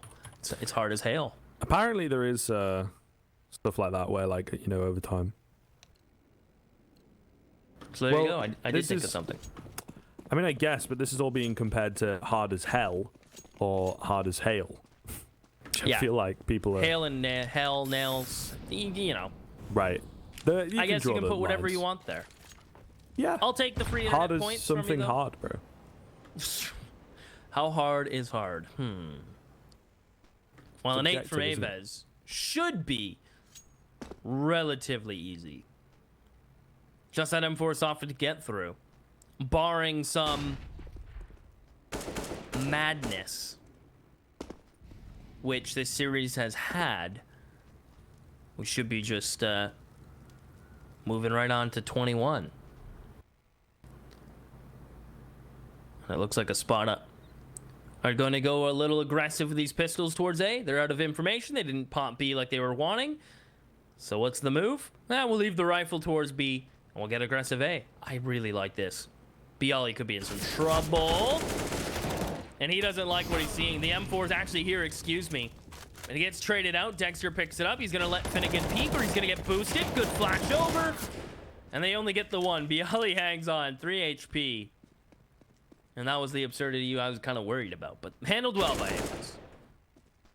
Yeah, it's really awkward, right? Like, timing is everything there. Getting the correct spacing on your peak and whatnot. You know, we see the first frag come in from Sotvik. And then he goes too wide into the orb. If that had been an AK, he may well have found the frag. Because, you know, an AK has to be much cleaner, I guess, on the reaction. You start missing bullets, the M4 takes you down. Whereas the orb, you have a larger area to aim for. So your margin of error is a bit smaller, I guess. But, yeah, ultimately going the way that we would expect. And AVEZ, to be fair to them, actually doing a decent job of nullifying that damage control. Pretty solid, pretty sound from them. But this is the round that we're bothered about. Number 21, ESPADA still 4 in the lead, although that lead is getting smaller and is under threat if they lose this round. So, nice and comfortable buy for both sides, of course. No kits for ESPADA. They should be able to do some damage. This one over the line with the AWP in play, with plenty of utility to utilize.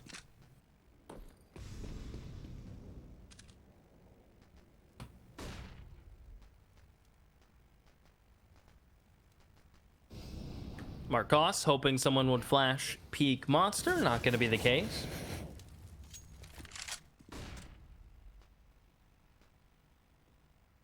Instead, now it's AVEZ having to scramble together to try to get water control. Oh, that smoke's going to go balloon behind Kai. He's going to go through on a flash. They're trying a boost. Timing from Kai is spot on. Narot's going to try to live. Well, Kai will be doing an awkward flash dance that nothing taught him into the corner. And the mollies and smokes give room for Kai to work with. And AVEZ, they're forcing this. This is straight up a 4v4 duel on B right now, Scriv. It's about to get crazy. Dima on top of the smoke, drops Bialy. That could be the kill that makes all the difference. Dima's still alive, by the way. They will drop one, but easily traded. There's so many bodies here for the CT side. Dima is just making mincemeat of them on top of that smoke. And finally, AVEZ make a mistake. ESPADA get the 13th. Similar to Dust 2, it felt inevitable. Although there is more room for AVEZ to work with in the sense that they still have money. They still have, you know, 2 more rounds before it hits that klaxon. 3 more, of course, impossible. But they have a bit more room to work with than they did on Dust 2. If they can get another string of rounds, bring it to 13-11, then drop another one, then bring it to maybe an advantage for them, 15-14 or something like that. These things are doable. It just depends on whether that was somewhat of a fluke from ESPADA or whether it's a genuine chance for them to close things out. And begins very poorly. Kai has gotten aggressive. He does get traded, but dropping an AWP early on is actually massive for AVEZ.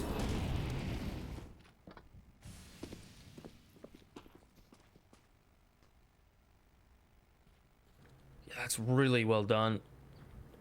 Now can they turn this 4v4 into another round victory? Spot up. Doing the bait and switch in bathrooms. This setup. It's good for 1 or 2 times and a half, and it's typically pinpoint. You're not expecting the M4 to be just in the open like this. But it all revolves around the up. Can Patsy find the first? Bialy doesn't dare walk around the corner yet. He'll be steadfast in his positioning. Gonna throw that molly now, and do they clear this? Do they check it? No, they're not even looking towards bathrooms. That's the easiest 2 kills Patsy's had in a long time. And the third player's up here in Sotvik. He'll find the long lurk, leaving Marcos alone. And ESPADA pull out one of those pocket strats, a setup that you know almost guarantees you around. It works once. AVEZ will forever now, for the rest of this game, clear bathrooms before they try something like that again. Well, but what a gorgeous time to pull out that exact setup.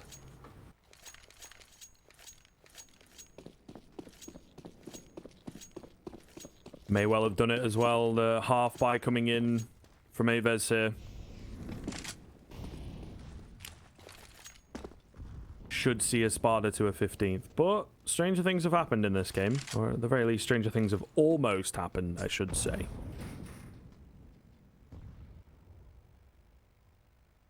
Minute 30 left on the clock. They go for a slow start. So they are looking at doing some damage. They are looking at playing things smart on the T side and hopefully making their way in towards a bomb site, do some damage, get a bomb plant, right?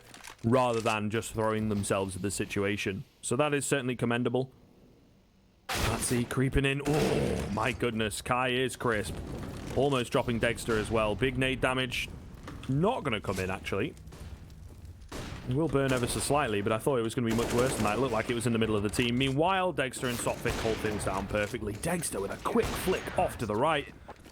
He and Sotfik finding all the frags. So the damage is done, but only onto one. ESPADA get the 15th relatively easily, relatively quickly.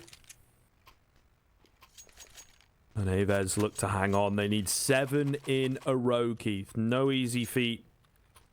An unenviable position. But they will look to defy the odds. At least for now. You're gonna have to. AKs in hand, utility. And they're heading all towards B. Not messing about. As soon as the smoke fades, they're going to explode. Maybe even earlier. They'll have the molly towards barrels. They'll have the flashes over the top. They don't like the aggression ESPADA are putting towards A. And the emphasis on it. And they're gonna go. What a round to go ahead and break this out. Dima, he's a beast for living. The fact that he gets away, gets all this information, and allows his teammates to rotate through connector is huge. Kyler will pounce. Kyler with 2. Dima will not outlive Bialy. The bomb is down for Dexter. There is a smoke for heaven. But will they use it here? And look at Kai. Oh, Kai could have this on a string. Gets the first. Finnegan to follow, and AVEZ will keep on living. The B pop on a critical round. They get lucky that ESPADA stack in towards the A site. And that's just them not liking the fact that the attention that ESPADA have been putting towards the A site. So they go right back to a pocket strat of their own. And a simple monster explode gets them their 9th. Simple, yet effective. We'll see whether they are able to replicate the success of the previous round. That is the key question. You being, you know, the positive element here, myself perhaps being the negative one. 4 players out towards Fountain, or trying to get out towards Fountain at the very least, for ESPADA. They are denied initially. 1 in connector. And 2 more just on the fringes of middle. However, going to be denied away. Dima takes down Naura. Oh, and it's massive. It distracts them. Sotfik! Oh, my guy. That's a surefire frag. He stays alive, but he should have found that kill. Kai, meanwhile, will drop Dima. And the B-bomb site once again falls under threat. Advancement coming in from Finnegan. He is heard, however. Marcos hanging about. Able to drop him. And now the remaining 2 CTs don't really know where to go, how to approach things. Low HP bars dotted about, but AVEZ 2-man advantage should be enough for them to work with and secure themselves a 10th.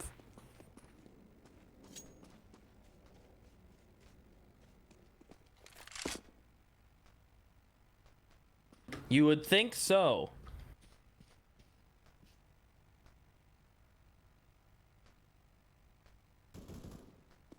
But Sotfik, hold on a minute.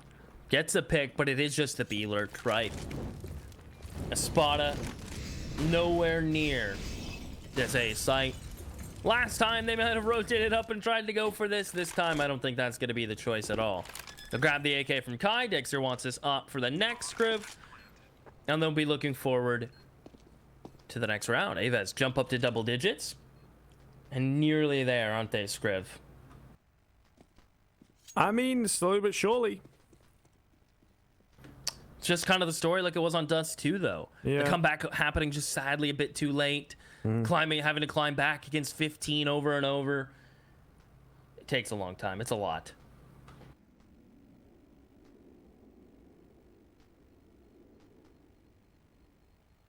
It is a lot of work.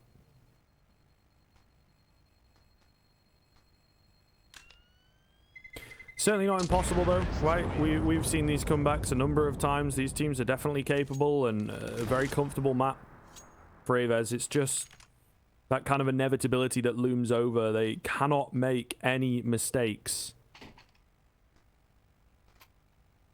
And the ESPADA still have timeouts to play with, so you've also got to fend off against a new, fresh approach. It is not going to be easy. This round may well be, as ESPADA don't really have the cash to buy anything more. But particularly if they can save the AK and the AWP, you would assume next round is going to be really difficult, and we might just see a double AWP setup coming in as well. So, could be deadly here. Could be absolutely deadly.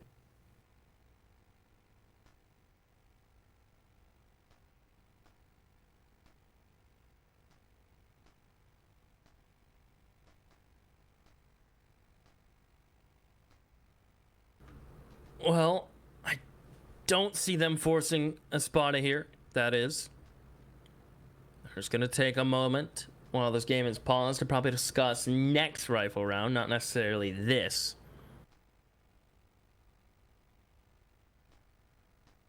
All the while, AVEZ have dropped a player. He'll be back in a moment. Not to worry.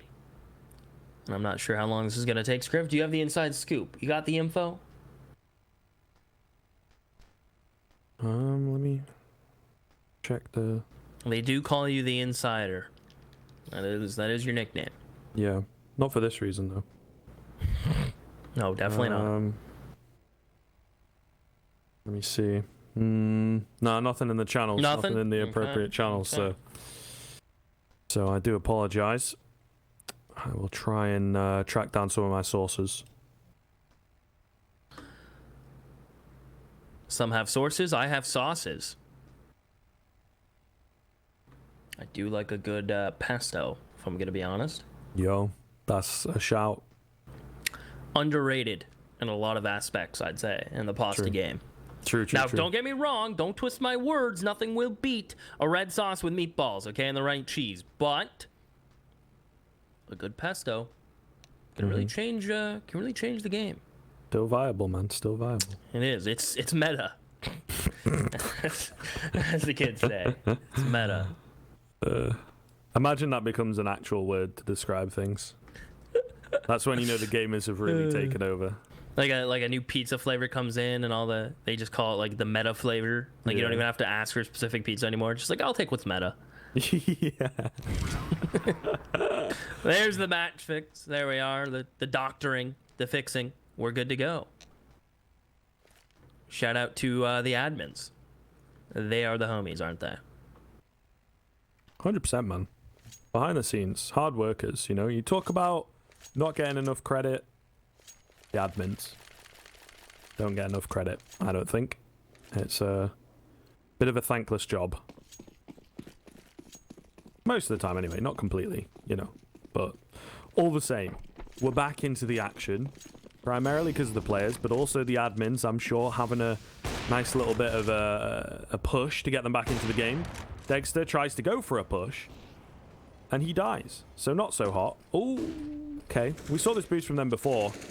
Yeah, I mean, when you fail it the first time, you kind of can't really go for it again, to be honest. And they realize that. Sotfik able to get away. Patsy with the AWP. They realize it's more likely than not going to be an A hit. And I feel they rotated across here to look to save. Sotfik just goes for a wide swing. And the bomb is actually coming their way. So this could get messy. Yeah, he just doesn't realize at all. Gets clapped out. Finnegan has a reward. A nice little AK for him to find. And what, they're going to try and stand and fight this? I suppose in their minds they are, but actually moving back towards B. AVEZ have been all over the map in this round. Yeah, they're getting their clicks in. They're getting their walks dialed in. Calories are burned, calves are jacked, and bomb will get planted. AVEZ will jump up to 11. Patsy Finnegan will save. Hey, an AK and an op. This will help your buy next round. It'll give you full utility on a couple players, some kits to boot. And I wouldn't mind a little bit of a hunt from Kyler, right? You can drop, you can buy. Money doesn't really matter for you at this point, right? Like, you're gonna be buying full every round nearly anyhow. You need to be on a win streak, so. But no one's gonna necessarily hunt up towards A, just hunting the extremities towards long and party, along with playground. And the 11 will finally bounce up onto the board. The double breadstick, ESPADA. Right back in with a full buy, but they've fallen a little quiet as of late. We'll see if they're going to pull out another setup out of spawn. We've seen A aggression not work. The B holds have been just traded by AVEZ. I feel like it's been so long since we've seen a full rifle round, though, Scriv. Has been a while. Feels like it has been a while. That pause definitely slowing things down. Going to have an effect on both teams, but I would imagine more so AVEZ with their speed and momentum that they have. Both teams have violence, so I can't quite give it to AVEZ alone, you know. He was streaming with PewDiePie? Bruh. Cool, man. What a world we live in. Anyway, Narot gets flashed in. Speaking of cool, really well done from AVEZ here once again to find the opening pick. And just breathe a bit of a sigh of relief coming into a key rifle round. They are the ones in the lead. They've been getting these opening picks the last couple now. ESPADA doing what they did on Dust 2, right? One round away from closing it, one opening pick of turning the round in your favor. So they're just going to keep going for it. Just keep pushing the envelope. And ESPADA going to be doing a gamble rotate to A, Scriv. One saving grace from AVEZ is that if Kai walks out and sees nothing, they'll come right back down connector. They will not mess about with that. And Kai, if he gets this kill, he'll do one of two things. He'll tell his team to come down or continue on to A. And ESPADA are all over the place. They don't even know which way's up, which way's down. One player pulls them back to B after they wanted to gamble stack A. And that could have just cost them the round. I think it did. ESPADA, that's very unlike them. That was very, I don't know if amateur is the right word, but very all over the place. They didn't play for info. Yeah, you don't have the opening pick, but you can't just gamble stack at a 5v4. You need to push for info. And they simply just didn't.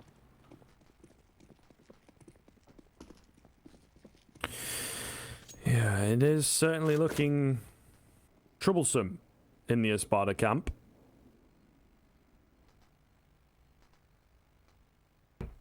As they are perhaps giving a bit too much room across to AVEZ, who on the inverse are looking really good. You know, the opener again comes down to that for me. It is a solid way to get into the round and clean, no real damage taken. No frag for sure. You might see it again from them. Nice little setup on the save means that they will get away with those weapons safely. Couple frags as well to give themselves a bit of extra cash, but another chance for ESPADA off the back of the 3 weapons. They will be able to put together a clean double up setup. 3 more to go for AVEZ to take us to overtime. It is certainly not out of the realms of possibility now. This is looking more and more and more likely, but it has been a while since we've seen them slip up and make a mistake. They have to keep on going at this high level, which is certainly not easy.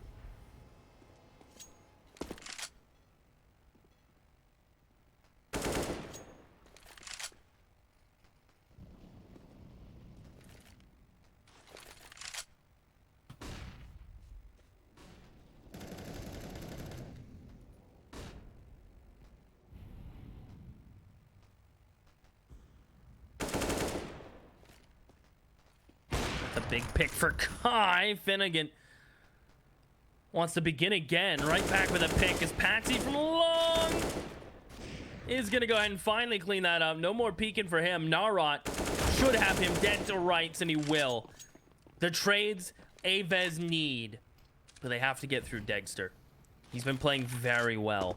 As ESPADA will cheat a second player up to A, and rightfully so. This time leaving Finnegan with a secondary op towards B. Everything from this moment on is pivotal for AVEZ and something. How does he spot Kyler? Again with the trades from Marcos, but Narot's nowhere near. And it's the ops on ops. As Marot grabs the bomb and scurries away. With 25 seconds, he could go through connector to B. But Finnegan knows. He's to the wiser. And Narot with no utility is going to be right into the posted Finnegan. If Finnegan misses, Narot has a chance. And he goes to the pistol. He'll whiff. 10 seconds left for Narot. This is wild. The panic is massive, but Dexter is cool-headed. Oh my goodness. Finnegan certainly giving them the chance at it, but not going to happen. Players leave prematurely. It messes the hood up ever so slightly, but it is ESPADA with the 2-1 victory, 16-12